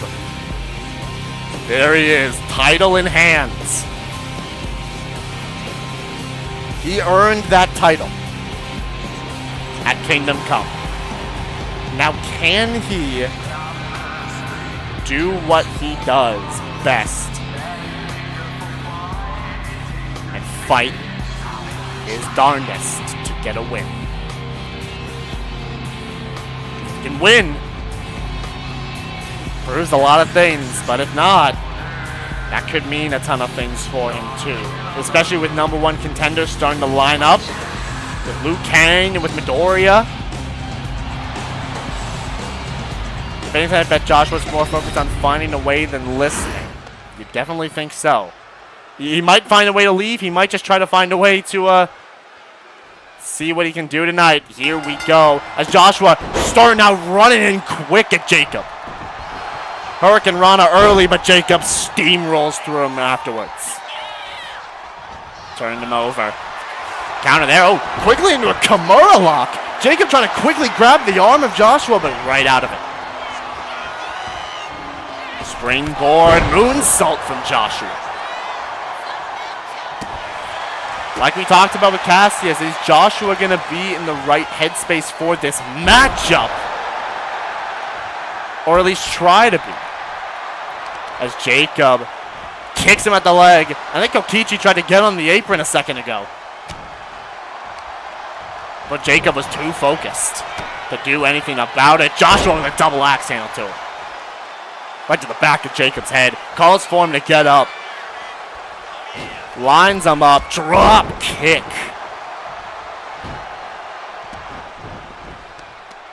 And oh! Stomped on him here. That moonsault from Joshua. And quickly into the cover. Not even a 1 count. Not even a 1 count on the champion. Jacob steps back into the ring as Joshua sending them off the ropes here. Hurricane Rana again. And stomping on the chest of Jacob. Wonder what that desk person would think if they weren't currently controlled. That is, I don't know if we want to know. To be honest. What on earth? Kokichi. Come on, man. Tossed a sledgehammer in the ring. I think was telling Joshua to use it. I saw him start like looking over at Joshua. He might have been telling Joshua to use the hammer. But Joshua completely ignoring him instead gets dropped by Jacob. And now Jacob tried to fly in, but Joshua stepped away. Saw he was coming after him and stepped away from him. The signature, though, of Joshua's reversed by Jacob. Reversal again and reverses him into a DDT. Reverse DDT from Jacob. Stomps him right down onto the head Turns him over now. Jacob sets up Joshua. Knee right to the face. From the champion. Joshua right back up. Right back in this. Count of 8. Couple elbows from Jacob. That stuns him. Stunning Joshua Bright. And he gets caught with a power slam. And sends him. Tried to send him back into the ring. But to no avail this time around. Joshua, couple elbows. To Jacob. Count of 14 now.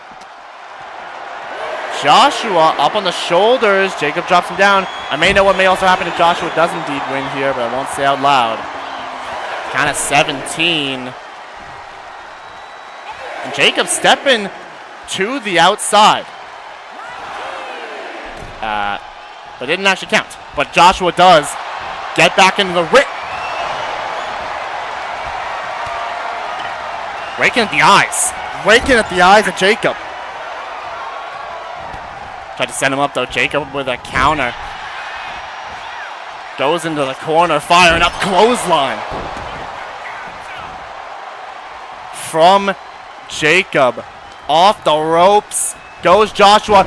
Or goes Jacob. Tried to go for that Jaeger's boot. And Joshua pushed him out the way. Trying to set him up. Joshua now has a finisher. And Kokichi. Look at Kokichi. Oh my gosh. Look at Kokichi. Trying to set him up here. Spanish fly from Joshua. The Phantom Raid. Hits that Spanish fly on Jacob. Quickly into the cover here. That's resiliency from the champion. That's resiliency from the champion.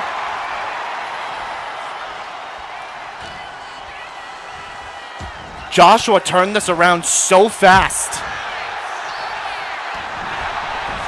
Drop kick to him, and the referee going to fix the turnbuckle pad as Jacob rolls to the outside. Joshua climbs up top. Headbutt misses.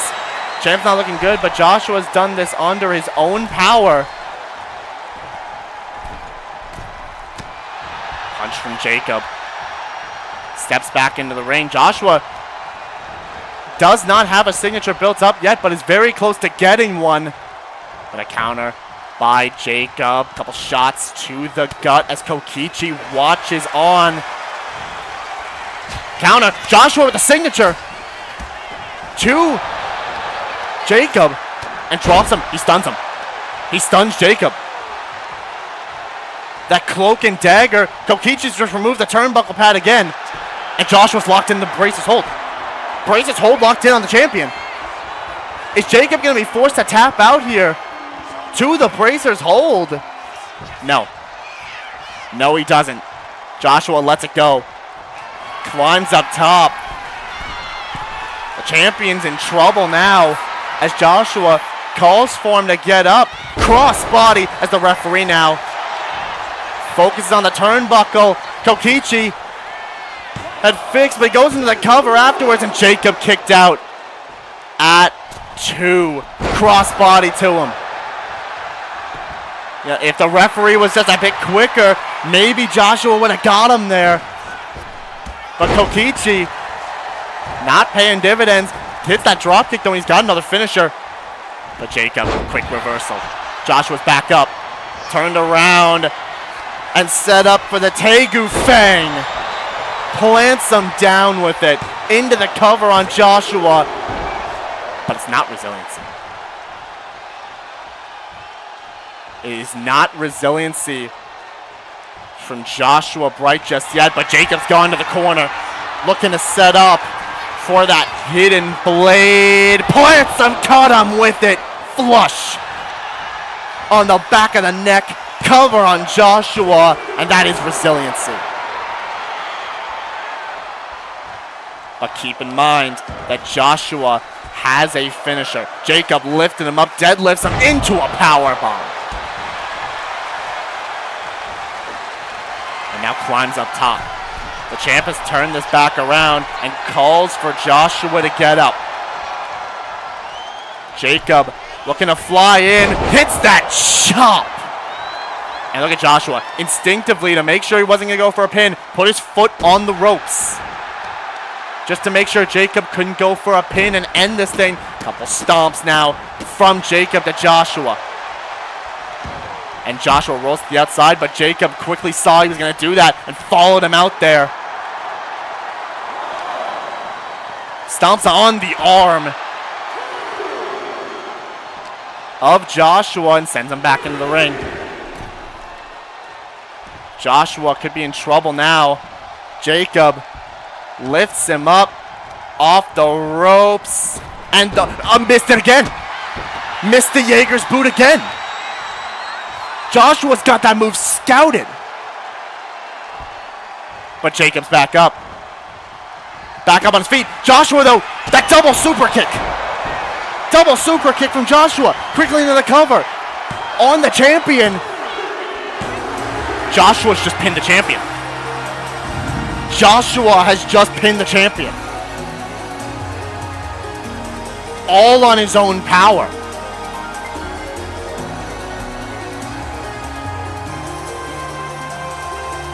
He had just pinned the champion.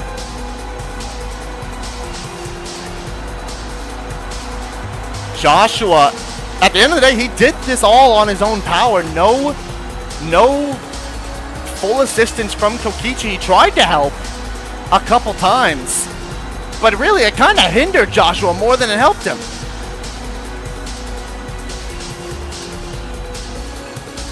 No matter what Kokichi did, it seemed to do nothing to Jacob. But Joshua did it all by himself. And really, it was a matter of the fact that Joshua had that Jaeger's boot scouted. He had that move scouted every time. Every time Jacob went for it, Joshua had a counter.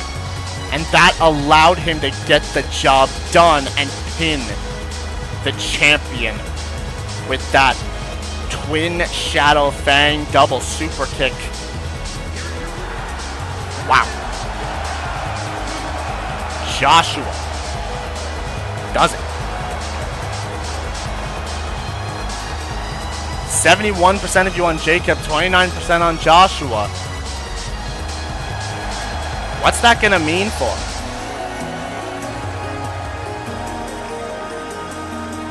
Congratulations to Joshua. We move on in the night.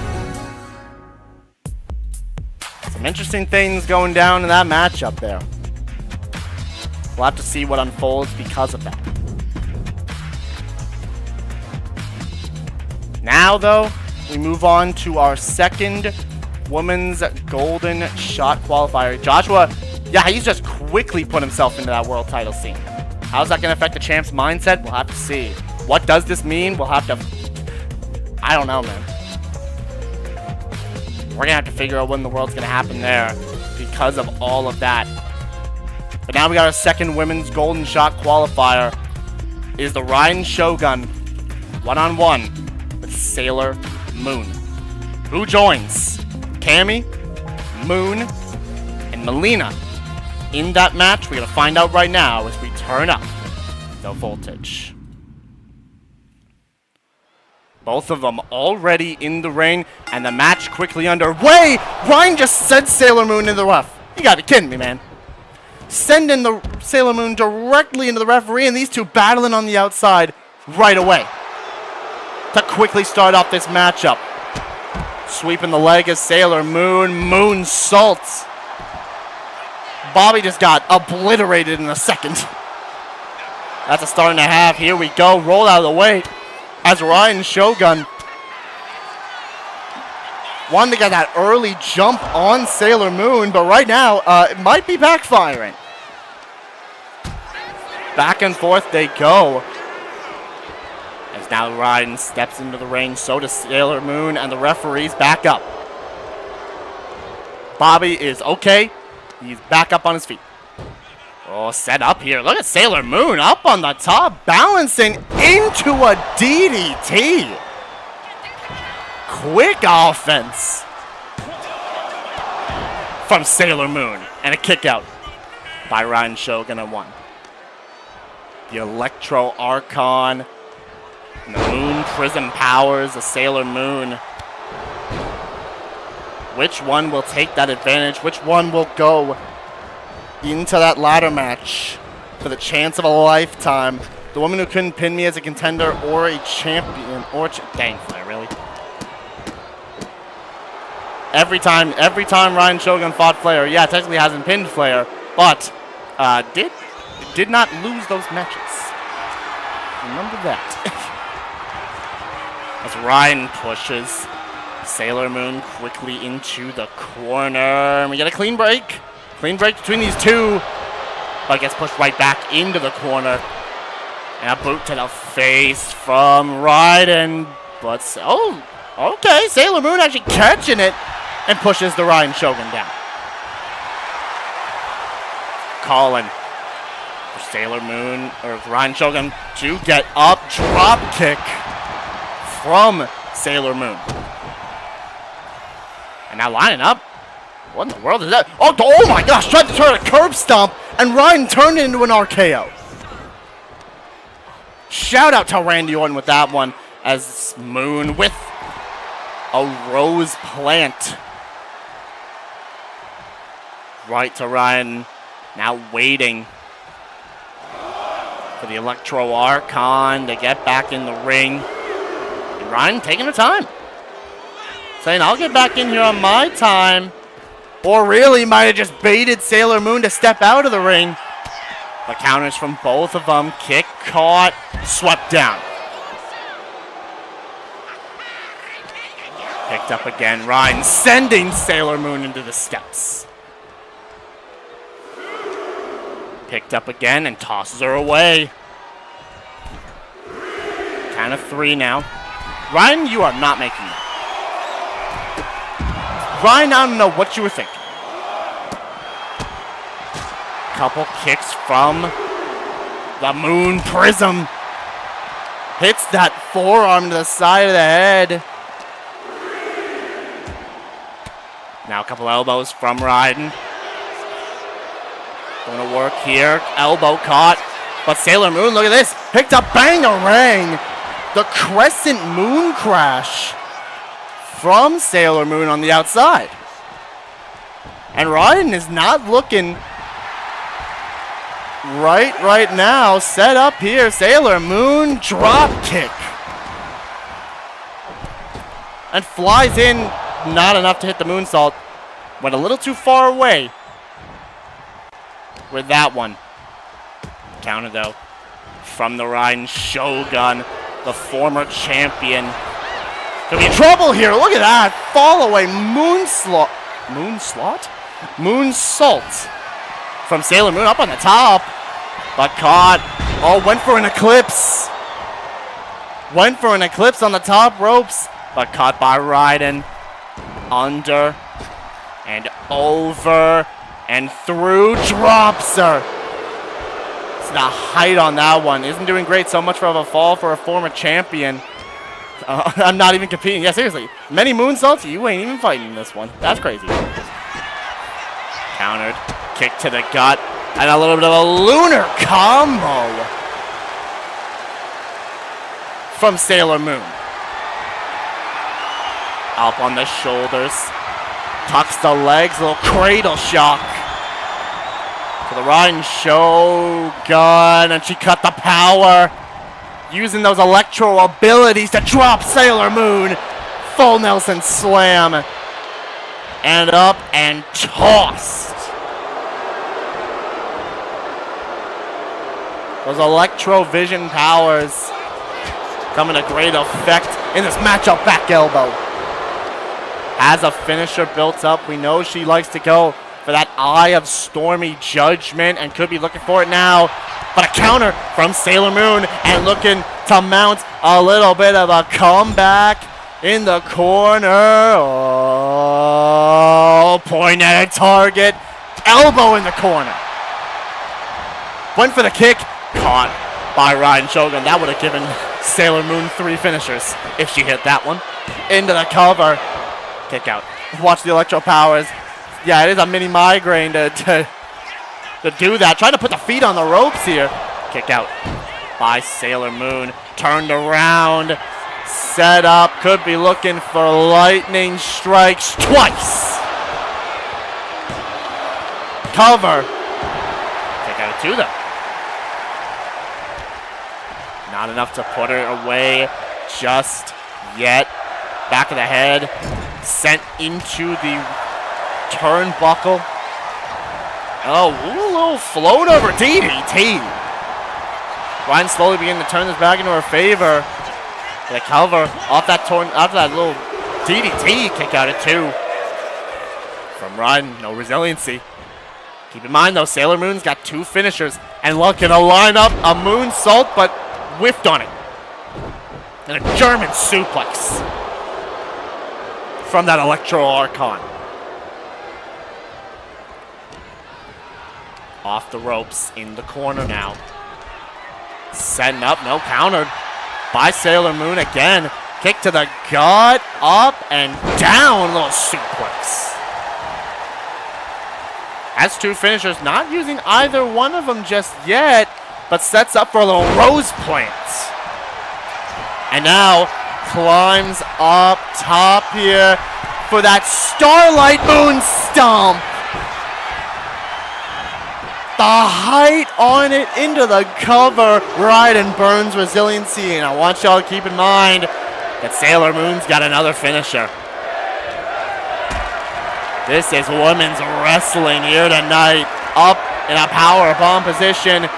Oh, the last ride power bomb. In the name of the moon. Sending her to the moon with that one, and now these two are gonna trade back and forth. They go. Counter for counter. Chop for chop. Raiden gets the extra advantage though. Another chop. And a kick to the side of the head. As now Raiden climbs up top. And an elbow drop right afterwards. And now all set her up in perfect position. Sets Sailor Moon up in perfect position for the Eye of Stormy Judgment. Turns her over into the cover, and that is resiliency. Raiden's got a signature. Sailor Moon's got a finisher. The next big move could end this match, and Raiden looking to be the one to hit it. Scoop slam. And goes to the middle ropes here. Might be looking for that Electro Judgment from the middle ropes. Diving blockbuster Electro Judgment. And sets up Sailor Moon, who is stunned. Up. Set up for the Shogun's decree. Into the cover on Sailor Moon. Raiden's going to the golden shot.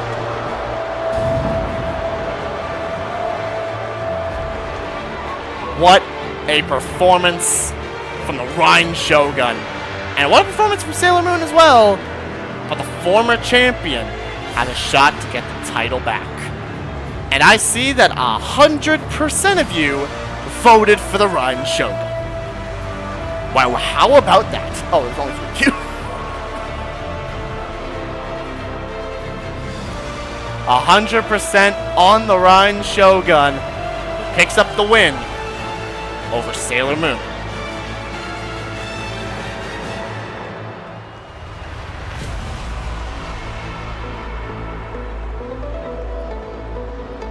Sailor Moon tried to fire back. It was not enough. She got it. Can she get her title back? We will have to see if she can. The lightning strikes twice, delivered to Sailor Moon. Wasn't enough to burn resiliency off that lightning strikes twice either. Stayed alive because of it. And when Sailor Moon did that moon stomp, Raiden burned resiliency, but this was a setup here. Elbow drop into the Eye of Stormy Judgment. No shenanigans so far in terms of Makima or the Obsidian Order. Well, considering the Obsidian Order is not here tonight, and considering that Makima and Dusk are both banned from ringside in the main event, that's what we're hoping it continues that way. Here's where it ended right here. the Shogun's decree would put Sailor Moon away and would allow the Raiden Shogun to get a chance to get her title back.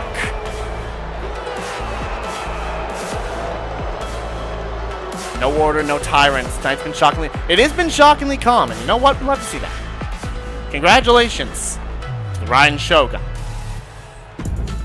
But, alright, y'all. Brace yourselves. It's time for the main event. This could go so wrong. The GWE Women's Tag Team titles are on the line.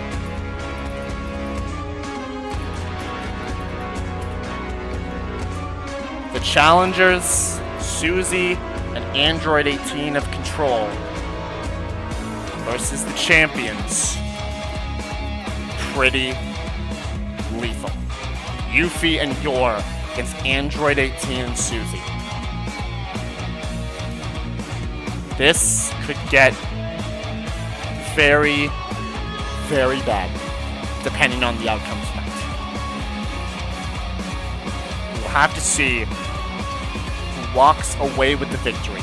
Will it be a retention for Pretty Lethal after their banger at Kingdom Come, their match of the year contender with Double Blossom, or will potentially one of our worst fears happen and Control get some titles? Let's find out as I begrudgingly turn up the voltage.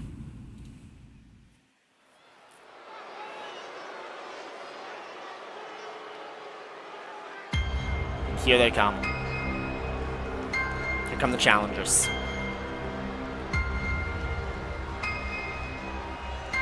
Susie and Android 18 of Control.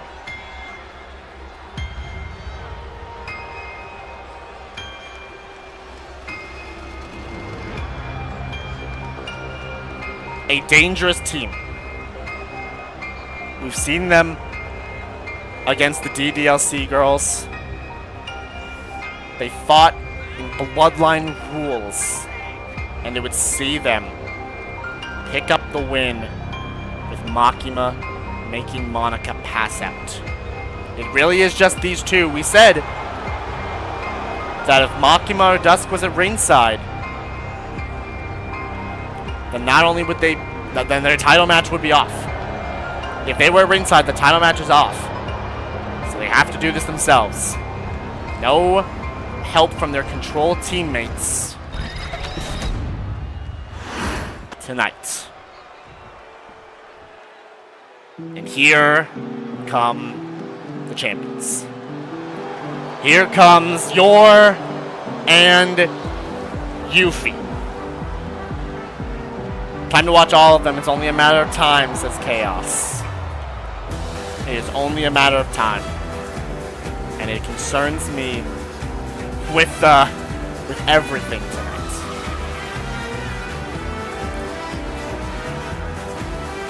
I think we've got to hope that we can see a miracle tonight. If we can get that, that would be massive. It's maybe an uphill battle for the champions. We've seen how strong the champs can be. We've seen how strong the challengers can be. This could go either way. And that concerns me. But these two are fighting champions. These two were willing to take this challenge. Bring on the best they could. The tag team titles are on the line.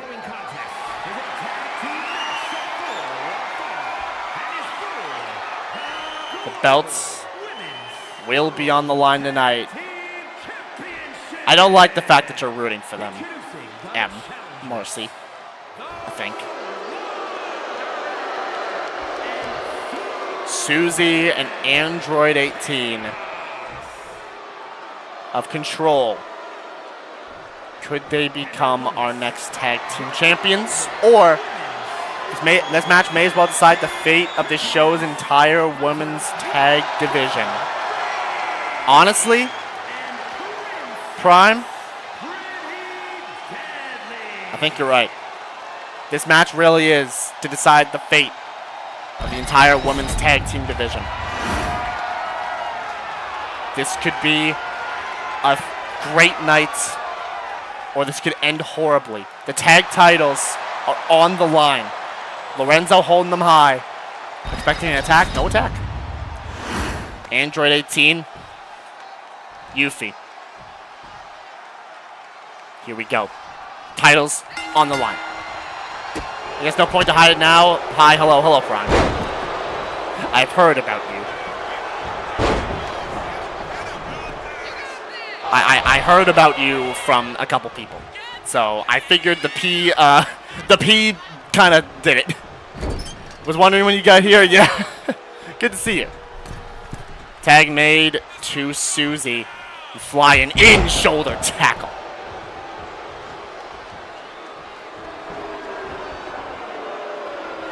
Susie on the ropes, rolls through, but gets caught. Went for that drop kick, and Yuffie said, turn that into a super kick right away.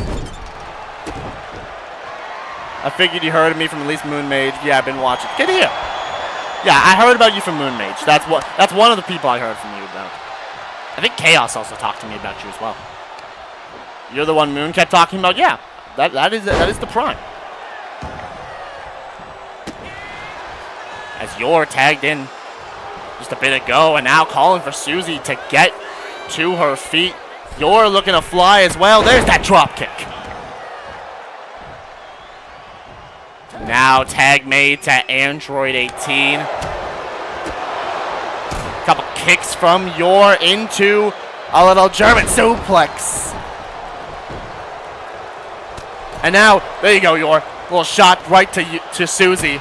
Just here to watch, may as well for the main event. Good to hear.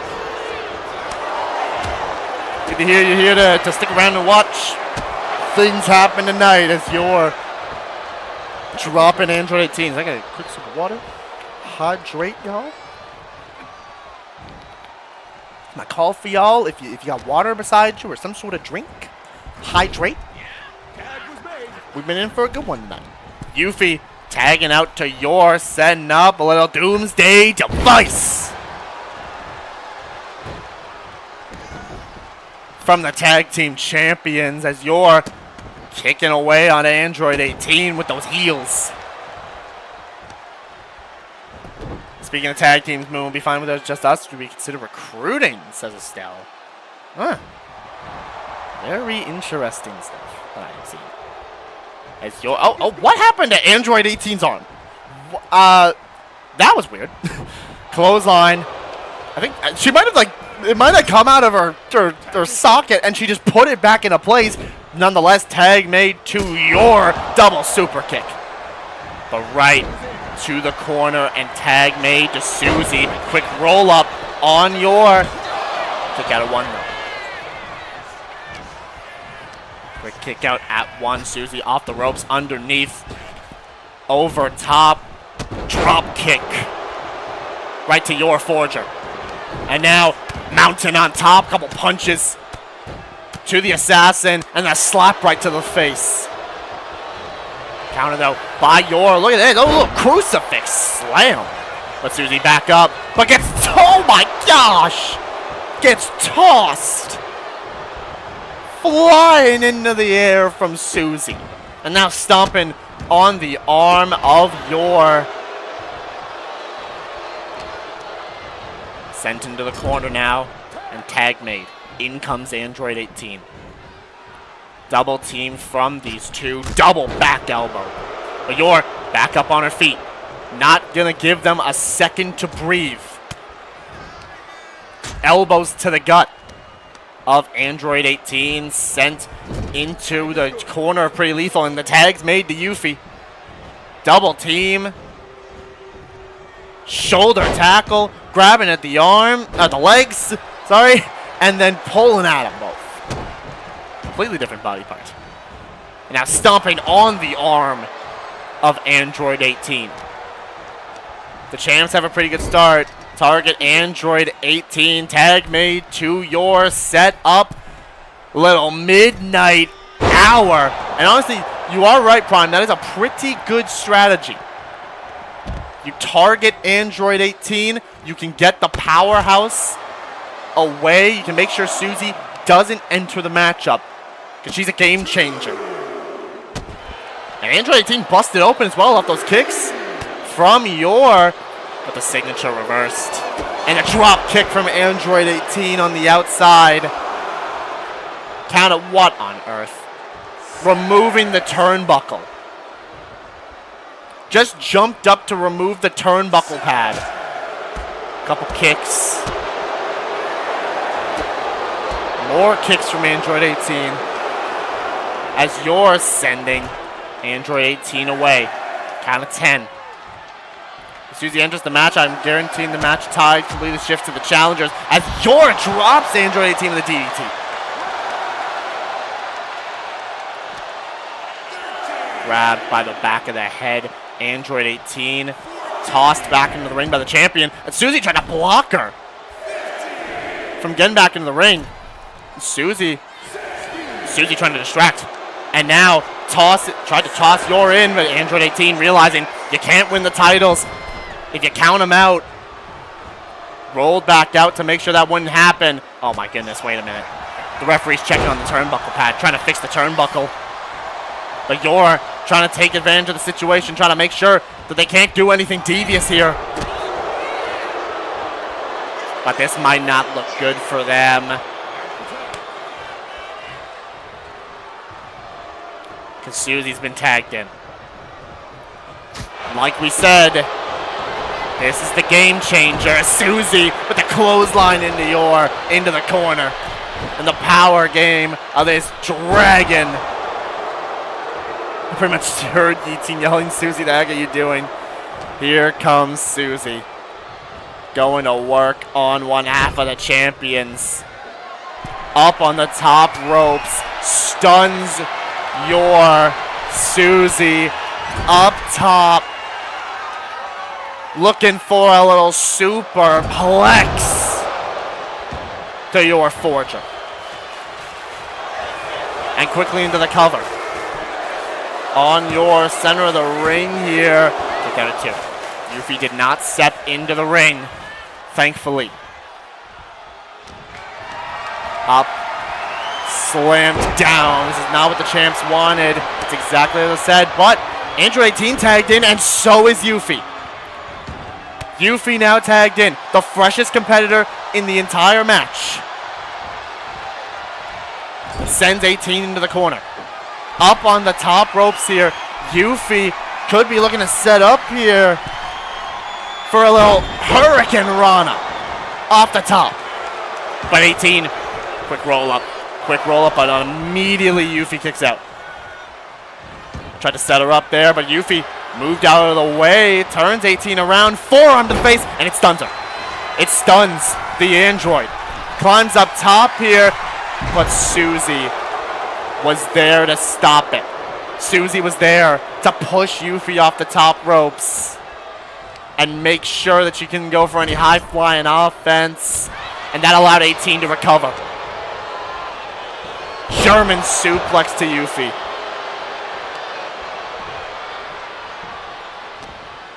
And 18 sent down, and now kicked to the side of the head of Yuffie. And now we might be in more trouble again because Susie's tagged back in. Susie's tagged back in now. Kick to the gut. Could be looking for a little axe kick, and it lands. Axe kick to Yuffie into the cover, and Yor steps in to break it up. Susie's got 2 finishers, and Android 18 has 1. But a counter. Yuffie with a quick counter. Roll through. Tornado DDT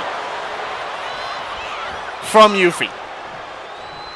Might need to desperately make a tag. And tried to do so, but Susie 1 step ahead. But now Yuffie 1 step ahead. Tried to set up for the knee. Susie off the ropes. Dragon's boot avoided. Everybody who's been going for that Claymore move tonight avoided it.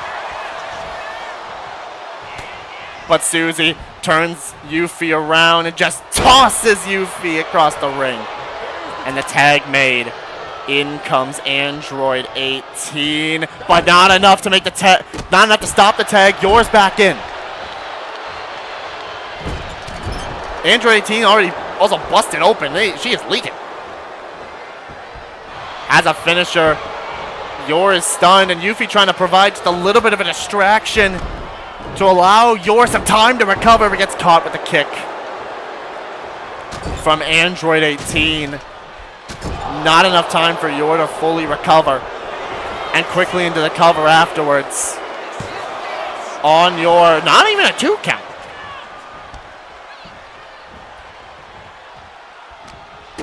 Counter. From there, oh my gosh, what a kick from Yor. Kick to the side of the head from Yor, that thorn strike. And now looking for the Assassin's Embrace. Has got it locked in deep on Android 18. Susie didn't even come in, and Android 18's burned resiliency. Susie didn't step into the ring, and 18's had to burn. We're starting to see it. The champs are starting to struggle. Control's starting to come back, but she's burned resiliency. Tag finish has been reversed. Come on.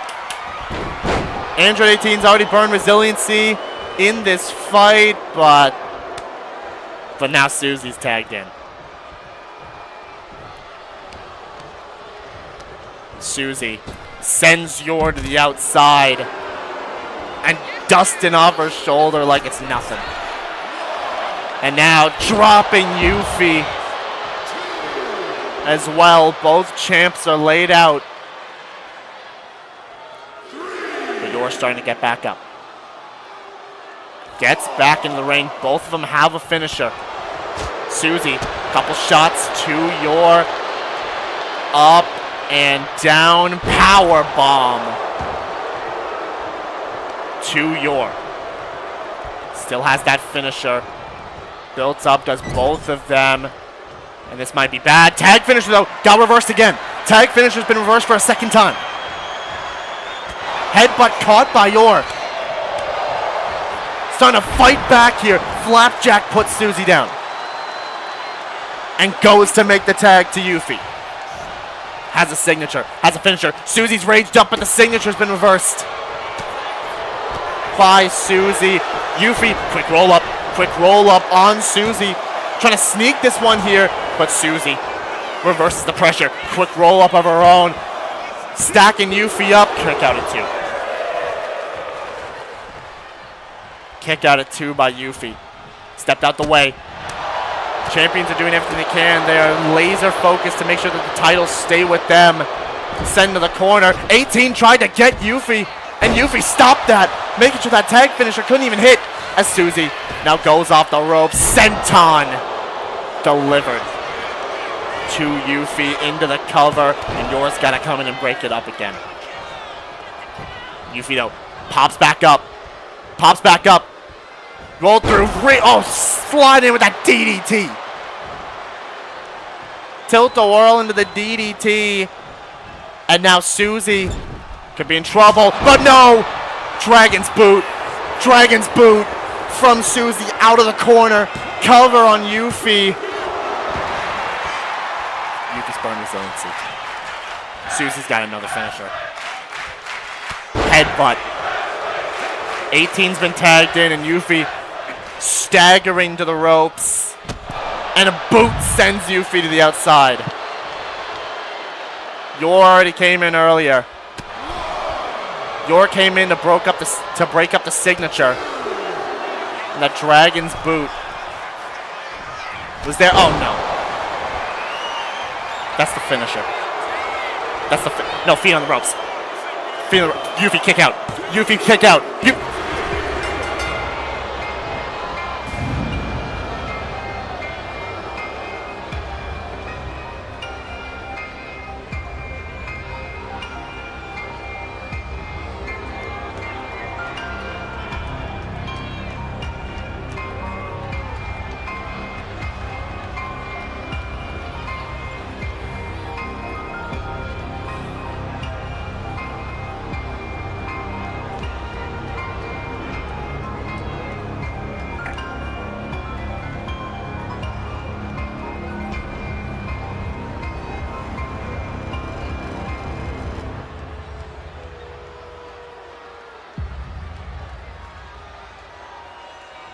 One mistake.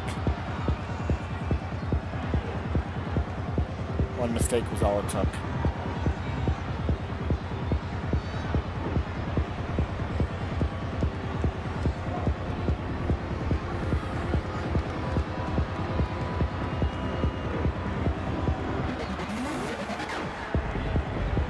She broke up the signature. The finisher was hit. 18 put her feet on the ropes, enough so that Lorenzo couldn't see it.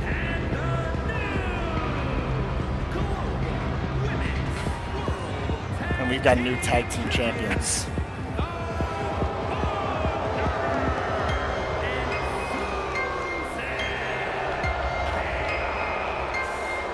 We've got new tag team champions.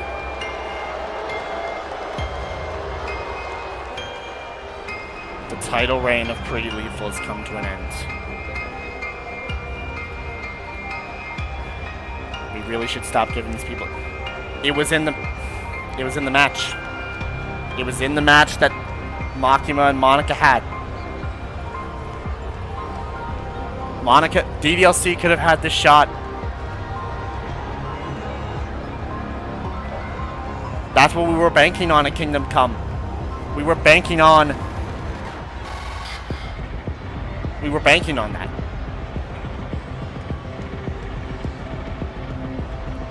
And it didn't work.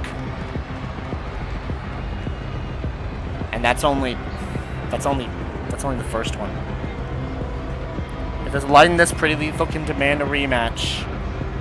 Since the pinfall wasn't clean. Maybe next time don't make that wasn't on me. That wasn't on me, that wasn't on the GM, Estelle. That was solely on Monica. Monica made that bet. She wanted to get her girls a title shot. And that's paid off, but not for them. We're effed. We're effed, bro.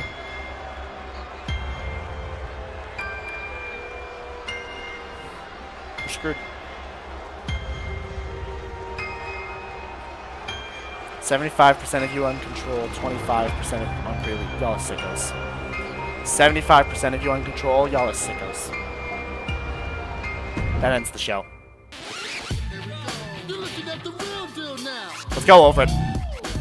XSP somehow managed to beat King DDD in the Chicken Suit Open Challenge. I wouldn't get hopes down too soon. That's true. We do have 2 more title matches that could hopefully go in the way of what we want to happen. Silver, with the biggest win of his career, beating Jay Warlen to qualify for the Golden Shot ladder match, and a show of respect between the two at the end. Deku, he qualifies for the Triple Threat #1 Contenders qualifier for Jacob's title, but from what happened later on tonight, that could get very interesting. Mileena versus Miu in the women's Golden Shot qualifier. Mileena locked in that Cardinal Clutch a couple times and forced Miu to tap. Even if all titles fall to control, it's a good thing long term. Sometimes the most unexpected lights do happen. Statement made their statement. Tartaros and Akihiko win the #1 contendership match. They will challenge the Tyrant Syndicate for the Tag Team Championships. Tartaros, Akihiko, they get it done. Over the Skelebros, over Mark and MatPat, and over the Billionaires. Kazuya, with a not-focused Cassius Bright, took advantage of the situation, hit that electric wind god fist, beat Cassius Bright, qualifying for the Golden Shot ladder match. And Joshua, who also probably wasn't fully focused, still managed to do this on his own power. Beats the champion. Kokichi tried to interfere, but it really kind of just messed Joshua up instead of helping him. But Joshua was able to still persevere and still pin the champion. What does that mean for the future? We'll have to find out. Eventually, you have to force someone's hand very hard and wear those control. There's always one wrong move. You are not wrong there, Cass. You are not wrong there. Ryan Shogun, Sailor Moon, Women's Golden Shot Qualifier. Ryan pushed Sailor Moon quickly into the referee. They started brawling on the outside. At the end of the day, though, the former champion picked up the win and gets the chance to reclaim her title. And then this. I mean,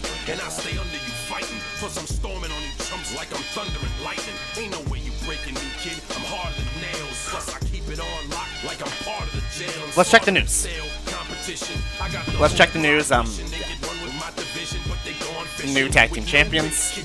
Sailor Moon's eagerness to get a win backfires. Ryan read the cheap shot. Not exactly. Struck the ref. Yep, they battle a little bit. Akihiko is now injured. Sephiroth is injured. Despite losing his match, Jay Warlen displayed true sportsmanship and respect to Silver afterwards. They shook hands to a standing ovation. And Natsuki's been cleared. And you've been cleared. Right. Mark got cleared as well, which, hey, good for him. Let's take a look and see what next show would do, and obviously I'm going to do this just to make sure there's no points. As we do. Okay. I see. Yep. Okay.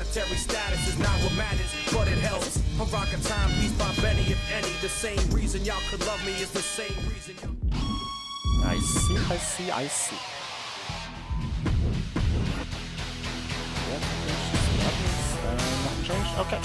Okay.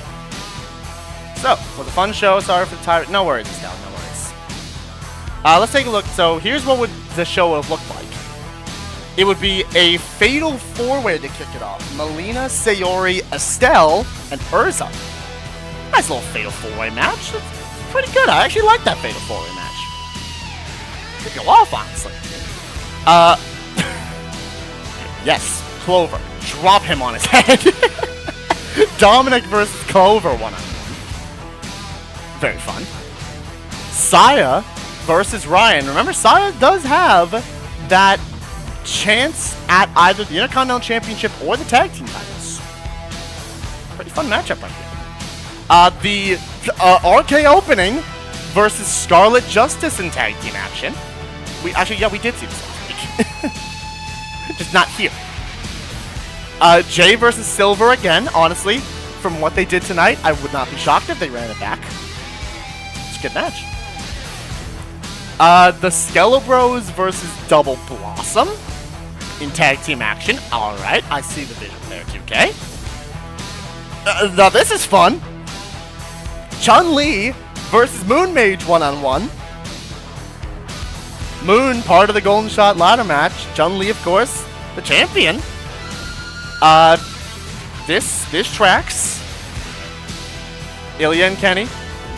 And then these guys still want to go at it. Sonic and Mario versus Eggman and Bowser. They still want to fight. Power rankings. Oh, you're number 1. How are you number 2? Wait a minute. That win over DDD really shot you up the power rankings, huh, XSP? Like, dang. Tartaros number 3. Joshua number 4. Silver at 5. Then, rounding out the rest of it, Kazuya, Deku, Randy Orton, Liu Kang, Jay Warlen, The Bear, Jacksepticeye, Jacob, Yuffie, Sukuna, Mileena, Cammy, Akihiko, MatPat, Chaos, rounding out your top 20. Ignore the fact it says 21. Out of character time. Whew. Well done.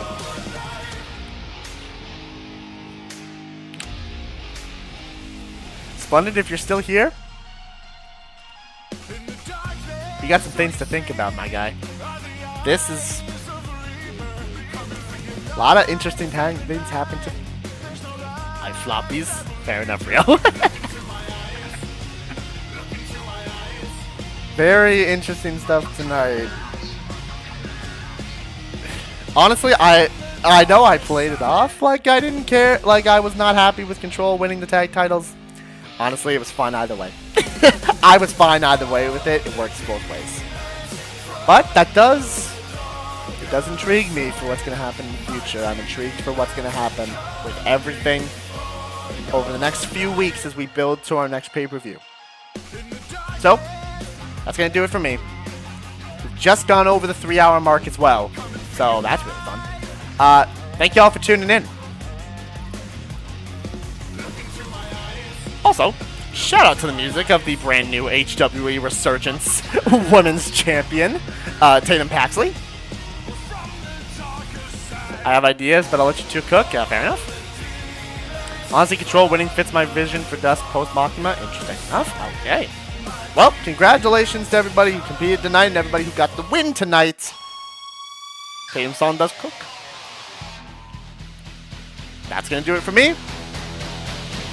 Thank y'all for watching, and I'll see you next week for the next edition of Monday Night's Voltage. Peace.